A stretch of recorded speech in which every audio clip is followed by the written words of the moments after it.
Okay, good evening everyone. I first of all request all the students and parents, आप please अपना video on कर लेंगे तो हम थोड़ा और बेटर इंटरैक्टिव वे में सेशन प्रोसीड कर पाएंगे. And please log in with your original name. आप अपना रीनेम करके जो स्टूडेंट का क्लास नेम है उसके साथ आप लॉग इन करेंगे तो that will be helpful attendance also.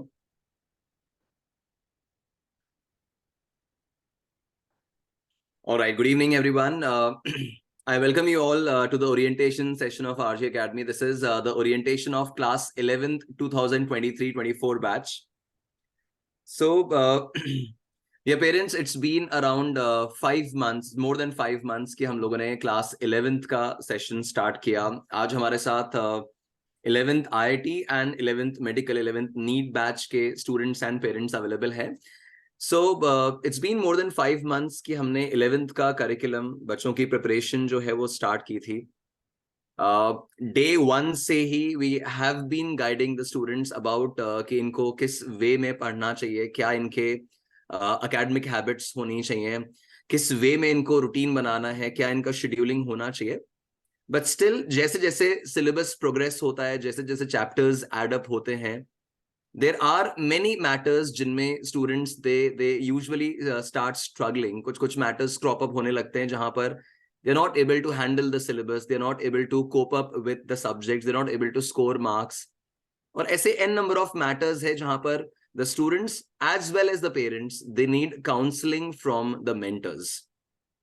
तो जो टीचर्स स्टूडेंट्स को कोच कर रहे हैं, जो टीचर्स पास्ट 20 इयर्स से, मोर देन 20 इयर्स से जो सिस्टम नीट और आईआईटी के लिए स्टूडेंट्स को कोच कर रहा है, हम लोग चाहेंगे उन्हीं से हम अब जो पेरेंट्स हैं, जो स्टूडेंट्स हैं, उनकी जो मेन क्वेरीज रहती हैं, जो मेन एप्रीहेंशंस होते हैं, वही मेंटर्स आपके क्वेरीज को एक पब्लिक प्लेटफॉर्म पे एड्रेस कर सके. तो हमारा जो मेन पर्पस आज के सेशन का है वो यही है कि जो भी स्टूडेंट्स अपने रूटीन एकेडमिक्स में इश्यूज फेस करते हैं, या जो एक स्टूडेंट से एक्सपेक्टेड होता है ड्यूरिंग दिस प्रिपरेशन, जो पेरेंट्स का रोल होना चाहिए इस पूरी प्रिपरेशन में, उन सारे मैटर्स को हम लोग हाईलाइट करने वाले हैं इन this session. So first of all, I would like to request Girish sir to first of all address the students and the parents so that we can begin with the session, sir. Thank you, Pradeep sir. Good evening all the parents and dear students. आज इस zoom session के माध्यम से मैं सबसे पहले जितने भी पेरेंट्स यहाँ पे प्रेजेंट हैं उनको आरजी की टीम के बिहाफ पे अपने दिल से धन्यवाद देना चाहूंगा कि हमारी एक्सपर्टीज में ट्रस्ट करते हुए बच्चों की एकेडमिक लाइफ की जो एक इम्पॉर्टेंट फेज है, जिससे डिसाइड होगा कि ये कौन सी आईआईटी में जाएंगे, कौन सी इंजीनियरिंग कॉलेज में जाएंगे, कौन से मेडिकल कॉलेज में जाएंगे, जा पाएंगे या नहीं जा पाएंगे, उस इंपॉर्टेंट फेज के लिए आपने हमें एज अ पार्टनर चुना. And I am very sure कि आपके सानिध्य में, आपके सुपरविजन में और हमारी गाइडेंस के साथ ये बच्चे बहुत जॉयफुली अपने पार्ट पे बेस्ट पॉसिबल वे में एफर्ट्स डालते हुए, मेहनत करते हुए, जो भी इन्होंने अपने ड्रीम्स सोचे हैं, जो भी इन्होंने एस्पिरेशन सोची है, उन्हें अचीव करेंगे. तो once again thank you to all of you and I welcome all of you in this session.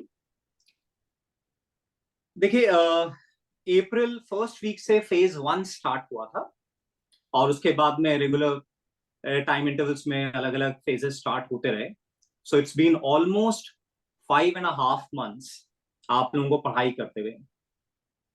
यहाँ दो तरह के स्टूडेंट्स बैठे हैं. एक वो जिनका एम इंडिया के टॉप इंजीनियरिंग कॉलेज में जाना है, IITs, bits, NITs, triple ITs, जो टीयर 1 कॉलेज है इंजीनियरिंग के, उनके अंदर जाना है. और एक मेडिकल के स्टूडेंट्स हैं जिनका एम डॉक्टर बनना है, जो कि गवर्नमेंट इंजीनियरिंग कॉलेज में जाना चाहते हैं. हम बात करें तो आईआईटी के लिए ऑलमोस्ट 12 लाख बच्चे जेई मेंस में अपीयर होते हैं, जो कि क्वालिफाइंग एग्जाम है जेई एडवांस्ड का.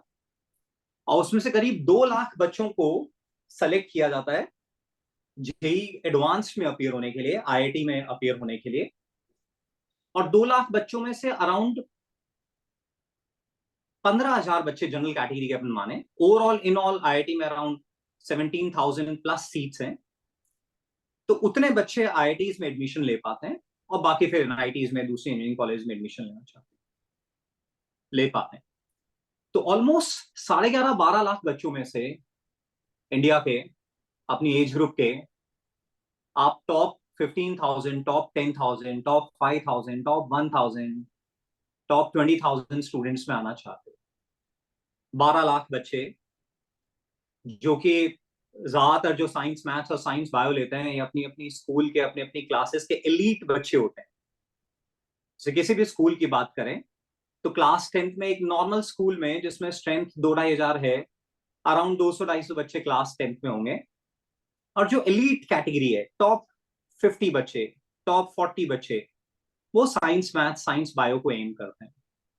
पैन इंडिया यही सिनेरियो है। अपन कुछ मेट्रोज को छोड़ दें जहां पे कि दूसरी स्ट्रीम्स के लिए भी अच्छी अवेयरनेस है, अदरवाइज पैन इंडिया यही सिनेरियो है कि जो कंट्री का टॉप लॉट है, जो एकदम एलीट लॉट है, क्रीम लॉट है, वो साइंस मैथ्स और साइंस बायो की फील्ड में जा रहा है।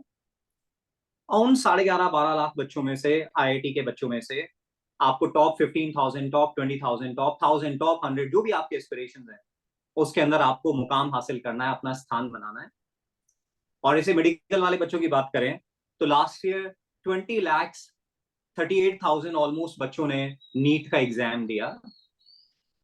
यदि आप किसी गवर्नमेंट मेडिकल कॉलेज में एडमिशन लेना चाहते हैं तो आपको टॉप 20,000 में, टॉप 18,000 में अपनी रैंक सिक्योर करनी होगी ऑल इंडिया लेवल पे। तो 20 लाख बच्चों में से आप 20,000 बच्चों के अंदर आना चाहते हो, टॉप 1% के अंदर आना चाहते हो। 12 लाख बच्चों में से आप 12,000, 1200, 120 उन बच्चों के अंदर आना चाहते हो। ये एक सिनेरियो है। और जो क्लास 10th का सिनेरियो था, हमारे पास अराउंड क्लास में 50-60 बच्चे होते थे और हमारी एम होती थी कि हम क्लास में रैंक 1 आ जाएं, क्लास रैंक 2 आ जाएं, रैंक 3 आ जाएं, हम बेस्ट से बेस्ट रैंक लें। तो हमारा एक सीमित दायरा था स्कूल टॉप करने का, अपना क्लास टॉप करने का, या बोर्ड्स में 95% प्लस स्कोर करने का, या उसके बियॉन्ड स्कोर करने का। तो पहले एक अलग माइंडसेट था और अब एक अलग माइंडसेट है। ऑलमोस्ट पिछले 5 महीनों में सभी बच्चों ने प्रिपरेशन की हीट फील की है। ये फील किया है कि यार दिस इज डिफरेंट एरिना। यहाँ वो जो माइंडसेट अभी तक चल रहा है, जो पर्सनालिटी अभी तक चल रही थी, जिस तरह से अपना चीजों को देखने का नजरिया था, वो अब काम करने वाला नहीं है। कहीं ना कहीं हर बच्चे को रियलाइज हो रहा है। बट ऑलमोस्ट देखें तो 100 में से 10-15 बच्चे, 20 बच्चे अपने आप को नई सिचुएशंस के अकॉर्डिंगली ढाल पाए हैं और बाकी मेजर बच्चे स्ट्रगल कर रहे हैं। And this is not just at RG, हर इंस्टीट्यूट में, हर इंस्टीट्यूट में यही हाल है।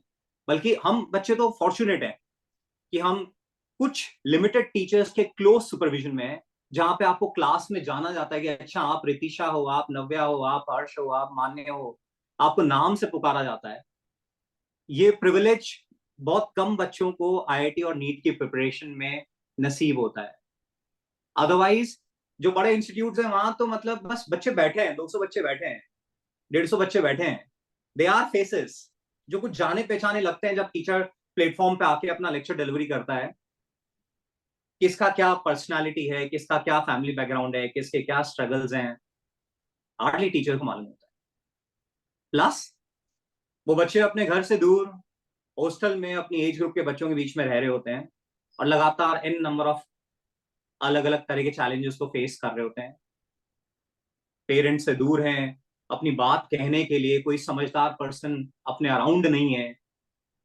तो उन बच्चों की स्थिति से अपन फार फार बेटर स्थिति में, कि घर पे पेरेंट्स हैं, सिबलिंग्स हैं जिनसे अपन अपनी मन की बात शेयर कर सकें, यहाँ टीचर्स हैं जो आपको पर्सनली आइडेंटिफाई करते हैं, जो आपको जानते हैं, 1-to-1 फेस टू फेस आपको जानते हैं, आप उनसे बात कर सकते हैं। तो हम एक प्रिविलेज्ड पोजीशन में हैं, अजमेर में रह के हम एक प्रिविलेज्ड पोजीशन में हैं। अब जो चैलेंजेस हम फेस कर रहे हैं और जो आगे आने वाले समय में हम चैलेंजेस फेस करेंगे, उनका रीजन क्या है? क्यों हम इस पढ़ाई में डिफिकल्टी फेस कर रहे हैं?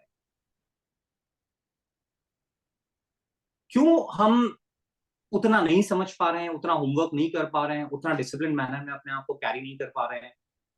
क्या रीजन है उसके पीछे? तो आज के सेशन में जैसा हम लोगों ने एजेंडा सेशन आपके साथ शेयर किया था, सबसे पहले हमारा ये समझना जरूरी है कि पिछले 12 सालों से जो हम स्कूल एजुकेशन और 12 से भी ज्यादा बढ़ा दें, इवन लोअर क्लासेस एलकेजी वगैरह को भी ले ले तो पिछले 12-15 सालों से जो हम अपनी स्कूल में एजुकेशन ले रहे थे और जो अभी 2 साल की पढ़ाई है, इनमें क्या बेसिक डिफरेंस है? इन एग्जाम्स की रिक्वायरमेंट में जो अभी तक आप एग्जाम दे रहे थे उससे क्या अंतर है? पहले हम पेरेंट्स का, हम बच्चों का ये समझना बहुत जरूरी है। देखिए, जितनी भी सेशन में हम लोग आपके साथ बातें शेयर करेंगे, बच्चों को ऑलमोस्ट सारी बातें मालूम, क्योंकि लगातार पिछले 5.5 महीनों में हम सारे टीचर्स मिलके ये बातें लगातार शेयर कर रहे हैं, बच्चों को एनकरेज करने की कोशिश कर रहे हैं। बस आज इस प्लेटफॉर्म पे पेरेंट्स के साथ बैठकर ये सारी चर्चा करने से एक अलग तरह का एनवायरनमेंट जनरेट होगा, एक अलग तरह की मेच्योरिटी जनरेट होगी, जिससे कि हम इन चीजों को और बेटर वे में समझ पाए। पेरेंट्स को भी एक आइडिया लगेगा कि हमें कैसे इस जर्नी में इन बच्चों को हेल्प करना है। अदरवाइज एक्चुअली पेरेंट्स के पार्ट पे देखो तो ट्रिमेंडस इनसिक्योरिटी है, ट्रिमेंडस अनसर्टेनिटी है।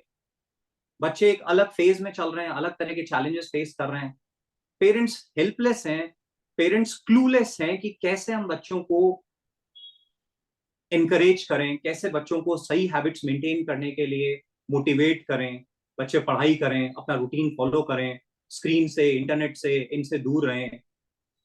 तो ज्यादातर मतलब जितनी पीटीएम्स हम लोग लेते हैं, पेरेंट्स के साथ इंटरेक्शन करते हैं, मेजर केसेस में, not all but major cases में पेरेंट्स और बच्चों के बीच में जैसे जैसे पढ़ाई आगे बढ़ती है, रिलेशनशिप्स थोड़े टेंस्ड होने लगते हैं, स्ट्रेन्ड होने लगते हैं, क्योंकि पेरेंट्स की एक्सपेक्टेशंस अलग है, बच्चों का माइंडसेट अलग है।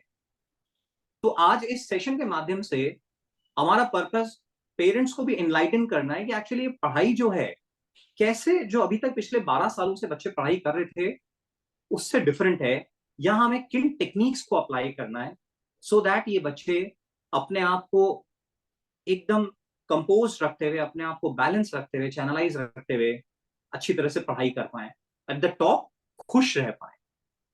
पहली प्रायोरिटी हमारी खुश रहना है, एकदम खुश रहते हुए, जॉयफुली रहते हुए पढ़ाई कर पाए।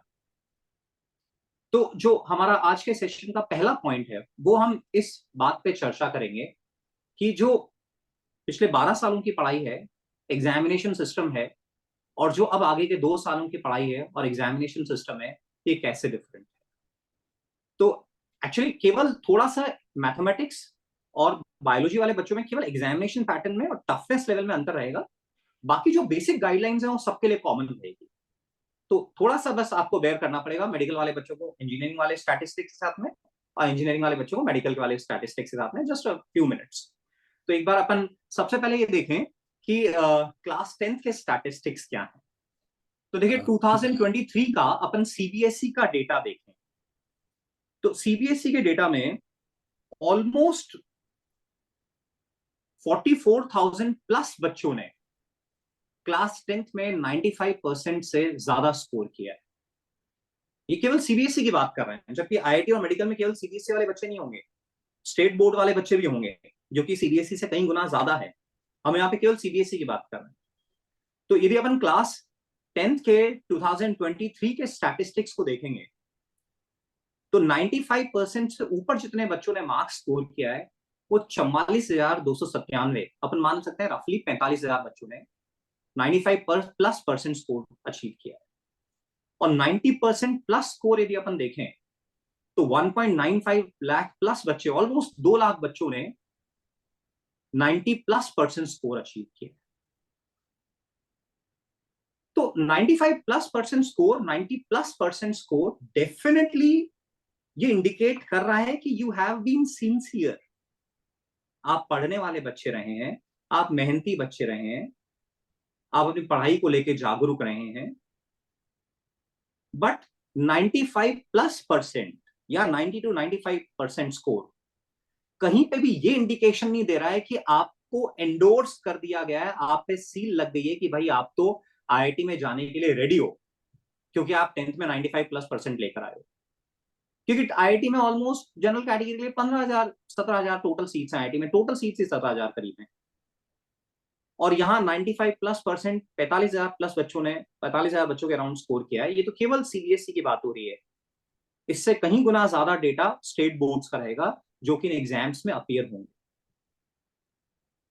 तो हमारा ये प्रिज्यूम करना कि 95+% हमारा स्कोर है 10th में, या 90+% स्कोर है, तो हम नीट में आराम से निकल जाएंगे, हमारी जर्नी हमें आराम रहेगी, या हम बहुत अच्छा कर लेंगे, सोचना अच्छा है, बट ये कोई गारंटी नहीं है।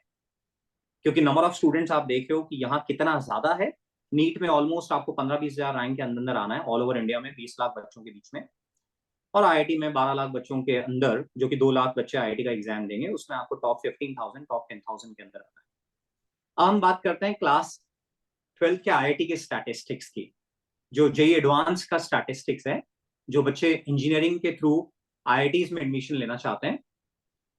स्टूडेंट्स आप लोग, सॉरी सर बीच में इंटरप्ट कर रहा हूँ मैं। Yes sir. स्टूडेंट्स आप लोग, मैं चाहूंगा कि आप एक डायरी पेन वगैरह साथ में अपने लेके बैठे, और जो जो अपने को पॉइंट्स इसके अंदर लगता है कि हम नोट डाउन करने चाहिए, तो कीप प्रिपेयरिंग शॉर्ट नोट्स। तो आपको आगे भी इन्हें रेफर करने में काफी हेल्प रहेगा, तो मेक श्योर आप लोग शॉर्ट नोट्स बनाते रहें इनको लेके। एक्चुअली पेरेंट्स और स्टूडेंट्स दोनों के पार्ट पे रहेगा। पेरेंट्स भी अपने पार्ट पे कुछ चीजें नोट करते रहे। आप चाहेंगे तो हम स्टैटिस्टिक्स आपके साथ में शेयर भी कर देंगे, बट मैं आपको एक्सप्लेन करूंगा कि नोट डाउन करना क्यों जरूरी है अभी लेटेस्ट स्टेज पे, क्यों बार बार इन कंटेंट्स को देखना जरूरी है। ये मैं आपको अभी सेशन के ड्यूरेशन में आगे एक्सप्लेन करूंगा। बट अभी हमारी आपसे अनुरोध है कि आप अपने पास डायरी पेन लेके बैठें और लगातार चीजों को नोट करते रहें, की वर्ड्स को नोट करते रहें, ताकि वो आगे के पार्ट पे हेल्पफुल रहें। तो आईआईटी में एक जनरल कैटेगरी के बच्चे को यदि एडमिशन लेना है तो टॉप 15,000 के अंदर आना है। और ये 2023 का स्टैटिस्टिक्स देखें तो जो बच्चा 100 में से 30 नंबर लेकर आया था वो आईआईटी में एडमिशन लेने के लिए एलिजिबल था। और केवल ऑल ओवर इंडिया में 15,000 बच्चे 30% के ऊपर नंबर लेकर आ पाए। जहां 10th क्लास में 45,000 बच्चे करीब केवल सीबीएसई के 95+% स्कोर कर पा रहे हैं। यहाँ इंडिया का टॉप लॉट, टॉप टीचर्स से, टॉप इंस्टीट्यूट्स में पूरा डिवोटेड 2-3 साल पढ़ते हुए भी केवल 15,000 बच्चे 30% के अंदर नंबर लेकर आ पा रहे हैं। मतलब जिन परसेंटेज पे अपन पास भी नहीं होते हैं बोर्ड एग्जाम्स में, उन परसेंटेज पे आपको आईआईटी में ऑल ओवर इंडिया लेवल पे एडमिशन लेने के लिए आप एलिजिबल हो जाते हो। नीट में यदि अपन बात करें तो एमबीबीएस सीट्स के लिए आपको around 85+% marks, 620 out of 720, 620+% marks आपको मिनिमम स्कोर करना है यदि आप गवर्नमेंट सीट पे गवर्नमेंट कॉलेज में एडमिशन लेना चाहते हैं। तो ये नीट 23 के स्टैटिस्टिक्स है। अब इनको थोड़ा डिटेल्स में अपन देखते हैं। तो एक बार अपन नेक्स्ट स्लाइड पे मूव करते हैं, आईआईटी की स्लाइड पे। देखिए इसमें हमने 4 साल का डेटा आपके साथ शेयर किया आईआईटी का। अलग अलग साल अलग अलग मार्क्स के पेपर रहते हैं, तो हमने इसको परसेंटेज में कन्वर्ट करके आपके साथ डेटा शेयर किया है। अब हम बात करें तो आईआईटी में रैंक 1 का स्कोर यदि पिछले 4 साल में देखें तो 87% से लेके 95% के बीच में रहा है। 2020 पेपर के डिफिकल्टी के अकॉर्डिंगली थोड़ा बहुत अप डाउन होता रहता है। 2023 में रैंक 1 का स्कोर 94.7% था, मतलब 95+% तो किसी ने स्कोर ही नहीं किया, 94.7% था। 2022 में पेपर टफ था कंपैरेटिवली, तो 87.2% मार्क्स पे ऑल ओवर इंडिया रैंक 1 थी।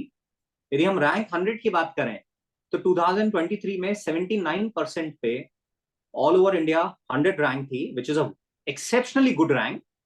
और 2022 की बात करें तो 66% मार्क्स पे 100 रैंक थी। 1000 रैंक की बात करें तो 1000 रैंक पे 60% मार्क्स पे 2023 में 60% मार्क्स पे रैंक थी। और अपन 2022 की बात करें तो जस्ट 47% मार्क्स पे आपकी 2022 में 1000 रैंक थी। 1000 रैंक मतलब आपके पास टॉप आईआईटीज में टॉप ब्रांचेस अवेलेबल हैं। It's a very respectable rank, very good rank. हम 5000 रैंक की बात करें तो 2023 में 43% मार्क्स पे 100 में से 43 नंबर लाने पे आप आईआईटी में टॉप 5000 के अंदर आ रहे हैं। आपको ऑलमोस्ट ऑल आईआईटीज में कोई ना कोई डिपार्टमेंट मिल जाएगा। जिस भी ड्रीम आईआईटी में आप जाना चाहते हैं आपको वहां एक डिपार्टमेंट मिल जाएगा। और यदि अपन 2022 की बात करें तो जस्ट 32% मार्क्स पे आपकी टॉप 5000 के अंदर रैंक थी। यदि अपन 10,000 रैंक की बात करें तो 2023 में 34% मार्क्स पे 10,000 रैंक थी, और 22 में बात करें तो 26% नंबर पे 100 में से 26 नंबर लाने पे आपके ऑल ओवर इंडिया में 10,000 रैंक थी, आप आईआईटीज में एडमिशन लेने के लिए एलिजिबल थे। और 15,000 रैंक की बात करें जहां पे कि आपको जस्ट आईआईटीज में एडमिशन लेने के लिए आप एलिजिबल हैं, 30% मार्क्स 23 में और 21.7% मार्क्स 100 में से जस्ट 22 नंबर लाने पे आप आईआईटीज में एडमिशन लेने के लिए एलिजिबल थे।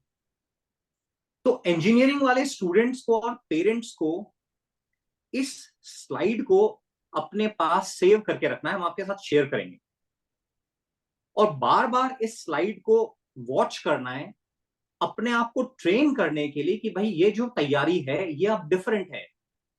अब वो 100 में से 100 नंबर लाना, 100 में से 90 नंबर लाना, 100 में से 80 नंबर लाना, उस तरह की चीजें अब एक्सपेक्ट करना ओवर एक्सपेक्टेशन होगी। क्योंकि किसी भी कॉम्पिटेंट इंस्टीट्यूट में जो जेन्युइनली आईआईटी के लिए तैयारी कर रहे हैं, उनके पेपर्स आईआईटी के एट पार या उससे ऊपर रहेंगे, उनके स्कोर्स जो होंगे वो आईआईटी के एट पार रहेंगे। तो हम उसी तरह के रियलिस्टिक पेपर लेंगे जिस तरह के आईआईटी में पेपर आते हैं। तो यहां बच्चों से एक्सपेक्ट करना कि मैथ्स में तुम पहले तो 100 में से 95 नंबर लेकर आ जाते थे, अब 100 में से 30 नंबर ही लेकर आ रहे हो। पहले तो तुम 90+% से कभी नीचे नंबर लेकर आए नहीं, और अब 90 का ब्रैकेट ही नहीं छूता आपका, 60% का ब्रैकेट भी नहीं आता। तो ये अपने को समझना है कि हम कॉम्पिटेंट वे में आईआईटी की तैयारी कर रहे हैं, और यहाँ के स्टैटिस्टिक्स अब वो 10th क्लास 9th क्लास वाले स्टैटिस्टिक्स से मैच नहीं करेंगे। अब अपने को इसी डेटा को बार बार अपना रेफरेंस बनाना है, इसी से अपने को कंपेयर करना है कि भाई आप कहां स्टैंड कर रहे हो। यस, ऑब्वियसली 11th क्लास में बिगिनिंग में 6 मंथ्स में 7 मंथ्स में धीरे धीरे पेपर्स की डिफिकल्टी का लेवल इंक्रीज होता है, तो अभी डेफिनेटली स्कोर्स कंपैरेटिवली ज्यादा आते हैं। बट जैसे जैसे अपन आगे बढ़ेंगे, रियलिस्टिक होने लगेंगे पेपर्स में, बच्चों के में मेच्योरिटी डेवलप होगी, और आईआईटी के जैसा पैटर्न होता है, जिस तरह का डिफिकल्टी लेवल होता है, उस डिफिकल्टी लेवल पे जब एग्जाम लेने लगेंगे तो 30-40% मार्क्स लाना भी अपने आप में बहुत चैलेंजिंग होगा। मतलब हमारे हमारे हिसाब से जो बच्चा क्लास 12th में इसी टाइम पे सितंबर अक्टूबर नवंबर में यदि 20% नंबर भी कंसिस्टेंटली लेकर आ रहा है, तो आईआईटी में एडमिशन लेने के लिए कॉम्पिटेंट है। यदि वो लास्ट तक बना रहा, वो बच्चा लास्ट तक हमारे साथ बना रहा, उसने तैयारी बीच में नहीं छोड़ी, सारे प्रोसीजर्स को, सारे प्रोसेसेस को, सारी गाइडलाइंस को बढ़िया तरह से फॉलो किया, he or she will get through IIT or a very good college equivalent, bit से NIT या ट्रिपल आईटी किसी उसमें। तो ये स्टैटिस्टिक्स आपकी टेंशन को कम करेंगे, क्योंकि आपके दिमाग में डेटा लगातार वो क्लास 10th और उसके लोअर क्लासेस का भरा हुआ है, जहां पर एक एक नंबर के लिए क्रिटिकल होते थे कि एक नंबर कट कहां गया, 2 नंबर कट कहां गए। और अब ऐसा है कि भाई अपने को एक एक नंबर जोड़ना पड़ता है कि किसी तरह से मैथ्स में अपने 25 नंबर आ जाए, 30 नंबर आ जाए दोनों पेपर्स को मिला के।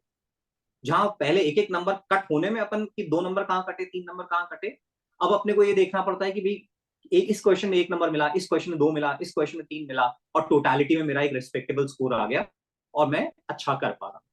तो ये स्टैटिस्टिक्स आपके लिए रेफरेंस है, जिससे कि आप बच्चों की परफॉर्मेंस को जज कर सकते हैं। ये अपन बात कर रहे हैं आईआईटी वाले बच्चों के लिए। अब मेडिकल वाले बच्चों के लिए आते हैं। मेडिकल का examination pattern all together different है। मेडिकल के एग्जामिनेशन पैटर्न में देखिए, समझिए क्यों डिफरेंट है, मैं वो भी हाईलाइट कर देता हूं। डॉक्टर और इंजीनियर की ऑल टुगेदर डिफरेंट माइंडसेट और एबिलिटीज की रिक्वायरमेंट। एक वर्ल्ड क्लास इंस्टीट्यूशन से यदि एक इंजीनियर निकल रहे हैं, तो उनसे एक्सपेक्टेड है कि वो वर्ल्ड क्लास प्रॉब्लम्स को सॉल्व करने लायक बने। कि आपको एक नया आर्किटेक्चर डिजाइन करना है, आपको एक ब्रिज डिजाइन करना है, आपको एक कोई चिप डिजाइन करनी है, आपको कोई एक नया एल्गोरिथम लिखना है, कोई सर्किट बनाना है, तो वहां ऐसा नहीं है कि रिक्वायरमेंट आई और आपको 1 मिनट के अंदर वो चिप बना के देनी है, वो एल्गोरिथम लिख के देना है। You will be having sufficient time. आपका रिसर्च प्रोजेक्ट है, आप 6 महीने लो, आप 1 साल लो, बट आपको एक एलिगेंट सोल्यूशन लेकर आना है जो कि अभी तक किसी ने नहीं दिया। तो वहां आपको डिफिकल्टी लेवल के लिए तैयार किया जाता है कि लगातार आप डिफिकल्टी लेवल से एक्सपोज हो, आपका दिमाग डे बाय डे एनरिच हो, पॉलिश हो, आप नई नई चैलेंजिंग सिचुएशंस को कॉम्प्रिहेंड करने की एबिलिटी डेवलप कर पाओ और सॉल्यूशंस निकाल पाओ। वहां टाइम का क्राइसिस नहीं है। मेडिकल वाले बच्चे के लिए रिक्वायरमेंट डिफरेंट है। आप इंटर्नशिप में हो, आप इमरजेंसी में आपकी ड्यूटी है, एम्बुलेंस आई है, 6 लोगों का क्रिटिकल एक्सीडेंट हुआ है, सबकी बॉडी से खून निकल रहा है, क्रिटिकल कंडीशन में है, वहां आपका सोचने का भी टाइम नहीं है। वहां इमीडिएटली आपको रिस्पॉन्ड करना है कि भाई क्या मेडिसिन देनी है, क्या ट्रीटमेंट लेना है, हैंड टू हैंड आपको डिसाइड करना है। वहां ऐसा नहीं कि आपने फोन पे गूगल सर्च किया है, आपने बैठ के 2 मिनट प्रोग्राम लिखा, आपने सोचा कि आपको क्या करना है। यही रीजन है कि मेडिकल का जो एग्जामिनेशन पैटर्न है वो आईआईटी के एग्जामिनेशन पैटर्न से ऑल टुगेदर डिफरेंट। यहां बच्चों को जैसा आईआईटी के पैटर्न में 3 घंटे में करीब 45 से 50 क्वेश्चन दिए जाते हैं, और उनमें से बच्चे 1/3, 1/4, 2/5 हाफ भी कर लेते हैं, तो आईआईटी में अच्छी रैंक के साथ सेलेक्ट हो जाते हैं। यहां बच्चों को 200 क्वेश्चन दिए जा रहे हैं 3 घंटे में, 4 सब्जेक्ट के 180 क्वेश्चन, 200 क्वेश्चन रीड करके उनको 180 क्वेश्चन सॉल्व करने हैं 3 घंटे में। तो क्यों? क्योंकि उनका टेम्परामेंट अलग तरह से डेवलप करता है, उनके पास इंफॉर्मेशन हैं। आप समझिए, जब स्ट्रेचर पे कोई पेशेंट आपके सामने, तो आप उस समय कोई नई मेडिसिन इजाद करने की नहीं सोचेंगे, आप उस समय कोई नया एक्सपेरिमेंट नहीं सोचेंगे। आपके डेटाबेस में ऑलरेडी इंफॉर्मेशन हैं और आपको इमीडिएटली रिकॉल करना है कि भाई इस समय क्या देना है। तो आपको लगातार ट्रेन किया जा रहा है कि आप इंपल्सिवली सोच के डिसाइड करके इंफॉर्मेशन को डेटाबेस से रिट्रीव करके और एग्जीक्यूशन करें। तो ये एग्जामिनेशन पैटर्न उसके लिए डिजाइन कि 200 क्वेश्चन आप लगातार जब 3 घंटे में सॉल्व करते हैं, प्री पीजी में भी आपका इस तरह का टेस्ट होता है, आप लगातार इस चीज के लिए ट्रेन किए जा रहे हैं कि जो भी इंफॉर्मेशन आपके ब्रेन में, आप उसको कितना जल्दी रिकॉल करके डिसीजन लेके टिक कर सकते हैं, क्योंकि एक डॉक्टर में वो एबिलिटी चाहिए। तो दोनों का एग्जामिनेशन पैटर्न डिफरेंट है। यहां यदि अपन नीट की स्टैटिस्टिक्स की बात करें, तो कंफर्टेबली ऑल ओवर इंडिया में आपको एक गवर्नमेंट सीट लेने के लिए 620, 625, 630 से ऊपर का स्कोर चाहिए, मतलब 85-87% के ऊपर स्कोर चाहिए। कहाँ आईआईटी में रैंक 1 आ रही है 87-85% पे, और अपन नीट की बात करें तो 85% पे 20,000 25,000 के अराउंड रैंक, जहां पे कि आपको गवर्नमेंट मेडिकल कॉलेज में एडमिशन मिलने के चांसेस हैं, और जैसे आप ऊपर करते हैं आपको बेटर कॉलेज मिलने लगती है। तो नीट में we need high level of precision, quick responses, high reading ability, speedy reading ability, कि आप फटाफट रीड करते हो, फटाफट इंफॉर्मेशन रिकॉल करते हो, क्विकली फॉर्मूला अप्लाई करते हो, कैलकुलेशन करते हो, सॉल्व करते हो।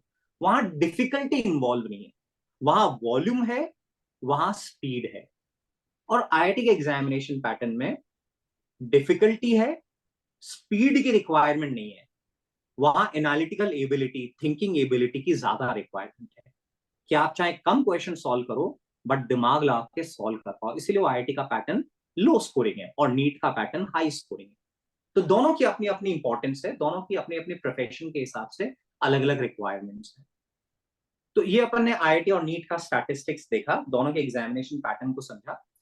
अब अपन देखें कि देखिए क्लास 10th तक जो स्टडीज करी है उसमें क्या था। जैसे अभी अपन जब क्लास 10th की स्टडीज की बात करें, तो क्लास 10th में एक साइंस की किताब थी और एक मैथ्स की किताब थी। क्लास 10th की साइंस की किताब में चारों फिजिक्स, केमिस्ट्री, बायोलॉजी को मिला दें तो अराउंड 20 चैप्टर्स होंगे, हर चैप्टर में लिमिटेड वॉल्यूम।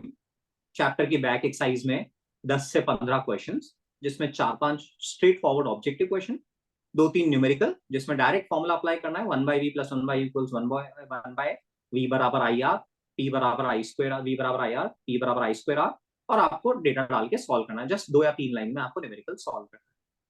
फिजिक्स में कुछ न्यूमेरिकल्स ऐसे हैं, केमिस्ट्री में हार्डली 10th क्लास में कोई न्यूमेरिकल, और मैथ्स में भी प्रोसीजर बेस्ड प्रॉब्लम्स जहां पे कि सरप्राइजेस नहीं है।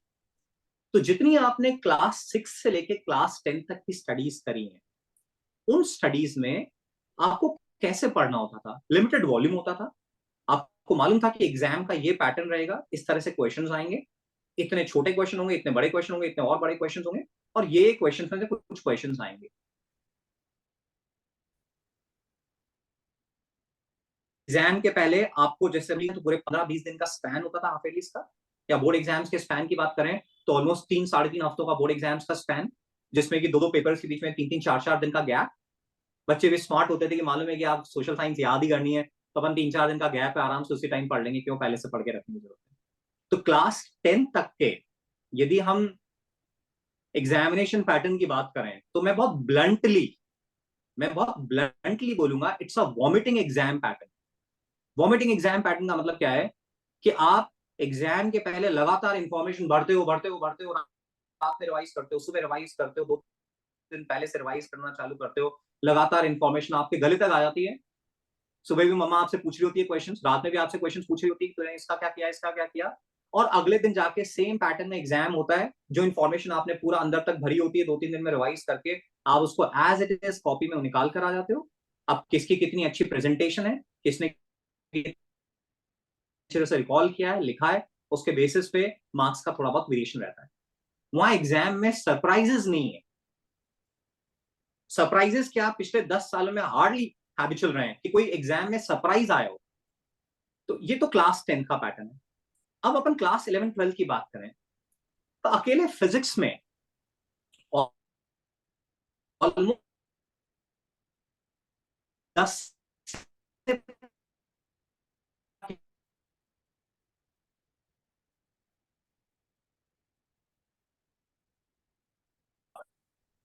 अपन तो में क्लास 10 की होती थी, यहाँ पे फिजिक्स में 10 से 15, नीट और आईआईटी में थोड़ा डिफरेंस के साथ में 10 किताबें तो फिजिक्स में होंगी, केमिस्ट्री में ऑलमोस्ट 10 किताबें, मैथ्स बायोलॉजी में almost 8 to 10 books. Almost NEET और आईआईटी दोनों में 100 से 120 चैप्टर का कंबाइंड सिलेबस होगा। अगले 2 सालों में, आधा साल 5 महीने निकल चुके हैं, ऑलमोस्ट अगले पौने 2 सालों में 40,000 प्लस क्वेश्चन बच्चे सॉल्व करेंगे। तो जो अमाउंट ऑफ इंफॉर्मेशन है कहीं कम के वॉल्यूम को हैंडल कर रहे हैं। जैसे रिसेंट लास्ट संडे को आईआईटी वाले बच्चों का टेस्ट हुआ था, तो ऑलमोस्ट 25 चैप्टर्स का 3,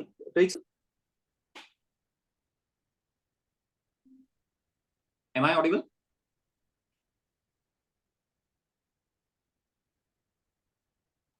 Pradeep sir, am I audible? हाँ सर, अब आ रही है, थोड़ा सा बीच में ब्रेक हो रहा था वॉइस। अभी ठीक है? हाँ सर।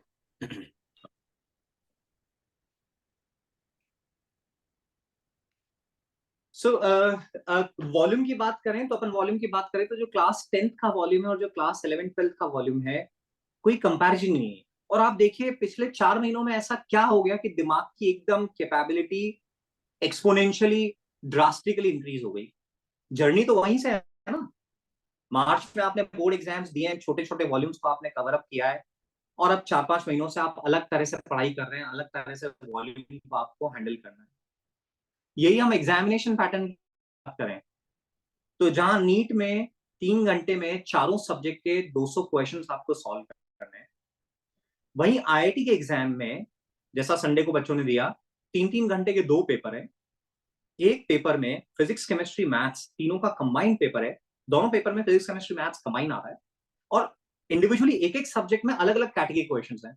स्ट्रेट ऑब्जेक्टिव टाइप जहां पे एक सिंगल ऑप्शन करेक्ट है, मोर देन वन करेक्ट जहां पे 4 ऑप्शंस में से 4, 3, 2, 1 कोई भी कॉम्बिनेशन करेक्ट हो सकता है, और यदि आपने गलत टिक मार्क किया तो जो 5 नंबर का क्वेश्चन है उसकी जगह आपको -2 मार्क्स मिलेंगे।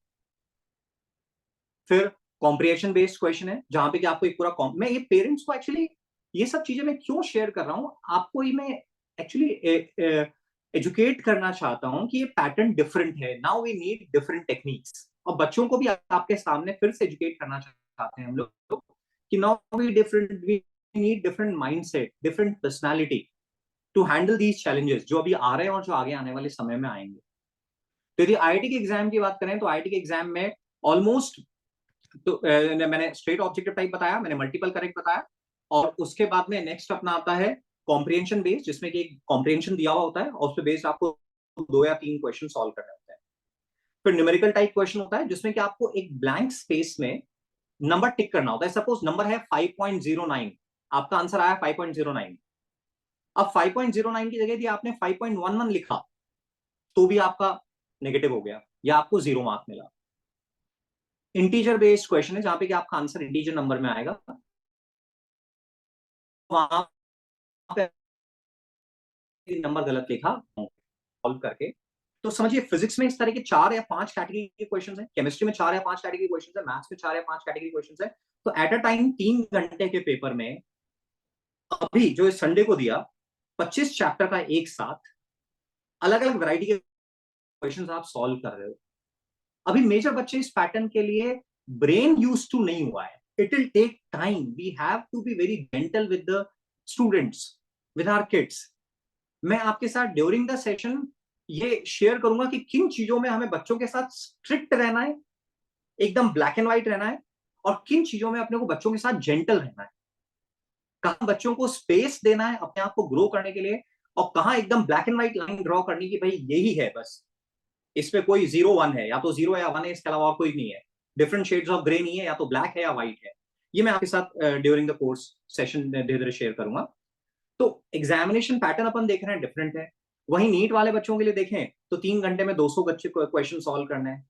तो आप समझिए 3 घंटे में 200 क्वेश्चन रीड करने की एबिलिटी इट विल डेवलप। अभी अपने को एकदम इनसिक्योरिटी हो जाती है कि यार 630 नंबर से ऊपर नहीं आते तो सिलेक्शन नहीं होता, और तू 500 550 नंबर लेकर आ रहा है, तेरा कैसे सिलेक्शन होगा।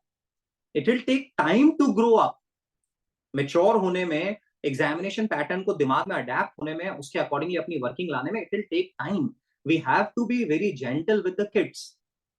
तो ये एग्जामिनेशन पैटर्न है। तो ओवरऑल हमारा इस पूरे पार्ट 1 में जो स्ट्रेस रहा, जो एम्फेसिस रहा, जो जोर रहा, वो इस चीज पे रहा कि जो बच्चों की अभी पिछले 10-12 साल की जर्नी है और ये जो 2 सालों की अभी की जर्नी है, ये ऑल टुगेदर डिफरेंट है। Now we need different kind of mindset, different personality. Parents को भी डिफरेंट काइंड ऑफ माइंडसेट चाहिए बच्चों को डील करने के लिए, बच्चों को असेस करने के लिए, बच्चों को गाइड करने के लिए। पहले ये समझना जरूरी है। अब हम हमारे पुराने वाले माइंडसेट से नहीं चल सकते कि भाई तेरे नंबर इतने कम क्यों आ रहे हैं, या तू कर क्यों नहीं पा रहा है, या तू क्यों स्ट्रगल कर रहा है। अपने को समझना पड़ेगा कि now the journey is all together different. बच्चों के लिए चैलेंजिंग है, बच्चों के लिए इतना इजी नहीं है इस नए पैटर्न में एकदम अडेप्ट होना। कुछ बच्चे कर पा रहे हैं, क्यों कर पा रहे हैं, I will share with you कि ऐसा क्यों हो रहा है। तो मैं समझता हूं कि पहला पॉइंट मैंने क्लियरली आपको कन्वे किया कि जो क्लास 12th का पैटर्न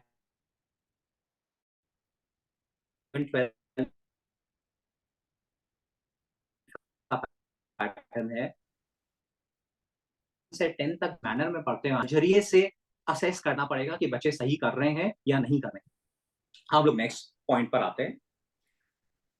तो आपने अपना एक ड्रीम सेट किया है कि आप इंडिया की grade A colleges, tier 1 colleges, IITs, BITS, top NITs, triple ITs से बीटेक करना चाहते हो, या आप एम्स, एसएमएस या इस तरह के top engineer, top medical colleges से आप एमबीबीएस करना चाहते हो। ये आपका ड्रीम है और आज की एक प्रेजेंट स्टेट है आपकी, आपकी पर्सनालिटी है, आपकी मेहनत करने की क्षमता है, आपकी सिंसियरिटी है, आपकी ऑनेस्टी है, आपकी मेच्योरिटी है। तो जो आज की वर्तमान स्थिति है, जो उस ये जो आपने ड्रीम सोचा है और जो आज की पर्सनालिटी है, उसको कैसे हम तैयार करें कि जो आपने ड्रीम सोचा है, जो आपने टारगेट बनाया है, वो रियलिटी में कन्वर्ट हो। ड्रीम और रियलिटी के बीच में एक लंबी 2-2.25 साल की जर्नी है। इस 2-2.25 साल की जर्नी में हमें अपने आप को कैसे कैरी करना है, किन चीजों को इंप्लीमेंट करना है, किन चीजों से दूर रहना है। अब अपन सेकंड पॉइंट पर आएंगे कि what we expect from students. इस जर्नी में हम बच्चों से क्या चाहते हैं, और हर एक के पीछे एक लॉजिक होगा कि हम क्यों चाहते हैं। और फिर मैं इसी सेशन में एक्सप्लेन करूंगा कि जो हम बच्चों से चाहते हैं वो पर्सनालिटी ट्रेट्स कैसे डेवलप किए जाएं, किस तरह से डेवलप कर सकते हैं। भाई आपने बता तो दिया कि आपको 5 से 7 घंटे पढ़ना है, बट अभी तक तो हैबिट नहीं है 5 से 7 घंटे पढ़ने की। तो कैसे माइंड को ट्रेन किया जाए कि 5 से 7 घंटे पढ़ना है। आपने बता तो दिया सोशल मीडिया से भी दूर रहना है, ओटीटी से भी दूर रहना है, टीवी से भी दूर रहना है, इंटरनेट गेमिंग से भी दूर रहना है, यूट्यूब से भी दूर रहना है, स्नैपचैट से भी दूर रहना है। बता तो दिया, बट कैसे दूर रहे हम। तो हम आपको पहले ये मैं एक्सप्लेन करूंगा कि आपको क्या फॉलो करना है और फिर उसको इंप्लीमेंट कैसे किया जाए, कैसे अपने ब्रेन को ट्रेन किया जाए कि जो आपसे एक्सपेक्टेड है वो आप कर पाए। ये सेशन का सेकंड पार्ट होगा जो कि मैं आपके साथ अनफोल्ड कर रहा हूं धीरे धीरे। तो हम बच्चों से क्या एक्सपेक्ट करते हैं, अपने ड्रीम्स को रियलिटी में कन्वर्ट करने के लिए क्या उनको प्रोसेस फॉलो करना चाहिए, किस तरह से उनको अपने आप को आगे बढ़ाना चाहिए, ये अब सेकंड पॉइंट पर आते हैं। आप छोटी छोटी नोटिंग्स करते रहिएगा और बाद में उसे एलैबोरेट करेगा। रिकॉर्डिंग्स में आपके साथ शेयर करूंगा, तो नोटिंग आप जरूर करिएगा। तो सबसे पहली चीज ये देखिए, जो आप काम करने जा रहे हैं, आप इंडिया के मेडिकल जो इंजीनियरिंग वाले बच्चे हैं, तो 12 लाख बच्चों में से आप 12,000 के अंदर आना चाहते हैं, 1% के अंदर आना चाहते हैं, टॉप 1% के अंदर आना चाहते हैं। 20 लाख बच्चों के अंदर आप 20,000 के अंदर आना चाहते हैं, 1% बच्चों के अंदर आना चाहते हैं, 100 में से एक आना चाहते हैं, है ना। तो ड्रीम्स तो बहुत लोग बनाते हैं, बट वो ड्रीम एक्चुअली टारगेट है या नहीं। ड्रीम अलग चीज है, टारगेट अलग चीज है। ड्रीम है हमने सोचा कि डॉक्टर बनना है, हमने सोचा कि आईआईटी में एडमिशन लेना है, कोई ड्रीम है। और टारगेट ये लक्ष्य है कि नहीं मुझे आईआईटी में जाना है। तो पहली जो मेरा पॉइंट है आप बच्चों से, जो कि आपके लिए फ्यूल की तरह एक्ट करेगा, वो ये है कि आप क्यों डॉक्टर बनना चाहते हैं, आप क्यों आईआईटी में जाना चाहते हैं। केवल इसलिए कि आपको मैथ्स पसंद थी और आपको अब इंजीनियर बनना है, केवल इसलिए क्योंकि आपको मैथ्स पसंद नहीं थी तो फिर नेक्स्ट क्या है, तो पढ़ने वाले बच्चे मैथ्स नहीं लेते तो बायो लेते हैं, तो बायो ले लिया आपने। या आपने सोचा कि नहीं मेरे को डॉक्टर, बस डॉक्टर बनना है। Now we need that impetus, that driving force, कि आप क्यों आईआईटी में एडमिशन लेना चाहते हैं, आप क्यों डॉक्टर बनना चाहते हैं। इस क्यों को आपको ढूंढना पड़ेगा। ये क्यों ही है जो हर दिन आपको अपनी टेंडेंसीज को, आपको अपनी प्रवृत्तियों से, आपको अपनी कंडीशनिंग से अलग करते हुए जो आपसे एक्सपेक्टेड है वो आपसे करवा पाएगा। केवल ये क्यों, कि आप आईआईटी में क्यों जाना चाहते हैं, आप डॉक्टर क्यों बनना चाहते हैं। ये एक होमवर्क है आपके लिए, कि जैसे आपको मान लीजिए एमआईटी में एडमिशन लेना है, आपको यूएस के किसी टॉप यूनिवर्सिटी में एडमिशन लेना है, तो आपको एक स्टेटमेंट ऑफ पर्पस लिख के भेजना होता है, एसओपी जिसको बोलते हैं। या आपको मेयो कॉलेज में एडमिशन लेना है, मान लीजिए आप क्लास 10 से 11th में जाना चाहते हैं, मेयो कॉलेज में एडमिशन लेना चाहते हैं, तो मेयो कॉलेज में आपसे एडमिनिस्ट्रेशन एक स्टेटमेंट ऑफ पर्पस लेगा, तो ये आप स्कूल में आना क्यों चाहते हो, क्या इंपेटस है, आप क्या आपका ड्राइविंग फैक्टर है, आप अपनी स्कूल छोड़ के मेयो कॉलेज में क्यों आना चाहते हो। आप एमआईटी, स्टैनफोर्ड, किसी भी वर्ल्ड लेवल यूनिवर्सिटी में एडमिशन लेना चाहते हो, तो दिल ask you a statement of purpose, आपसे कैसे लिखवाएंगे कि आप चाहते क्यों। पीछे क्लियर कट इम्पेटस तो दिखना चाहिए ना, क्लियर कट आप ड्राइविंग फैक्टर तो दिखना नहीं है, इनफेक्ट आप क्या चाह क्यों रहे हो। तो we need to find out that क्यों, व्हाई, कि हम क्यों आईआईटी में एडमिशन लेना चाहते हैं, हम क्यों डॉक्टर बनना चाहते हैं। उसके लिए जरूरी है कि आप थोड़ा आगे का पार्ट विजुलाइज करो, कि आप एक, क्या आपके लिए ड्राइविंग फैक्टर हो सकता है कि आप एक अच्छी लाइफस्टाइल चाहते हो। आपने इतना कुछ स्क्रीन पे देखा है, इतनी लैविश लाइफस्टाइल सेलिब्रिटीज की और दूसरे लोगों की देखी है, आप प्रोबेबली आपकी फैमिली में भी हो, कि आपका ड्रीम है कि यार आप तो, मतलब आप जब खर्च करना हो तो आपको सोचना नहीं पड़ेगा आपके अकाउंट में कितना है। आपको फ्लाइट का टिकट बुक करना है तो आपको सोचना नहीं पड़ेगी ये वाली फ्लाइट लूं या रात वाली फ्लाइट ले लूं या कनेक्टिंग फ्लाइट ले लूं, क्योंकि आप उस लेवल पे अर्न कर रहे हो, उस लेवल पे अर्न कर रहे हो कि आपको रूटीन की चीजों के लिए, डे टू डे लाइफ की चीजों के लिए, अपने शौक को पूरा करने के लिए, अपनी नेसेसिटीज को पूरा करने के लिए आप कभी मनी को कंस्ट्रेंट नहीं बनाना चाहते।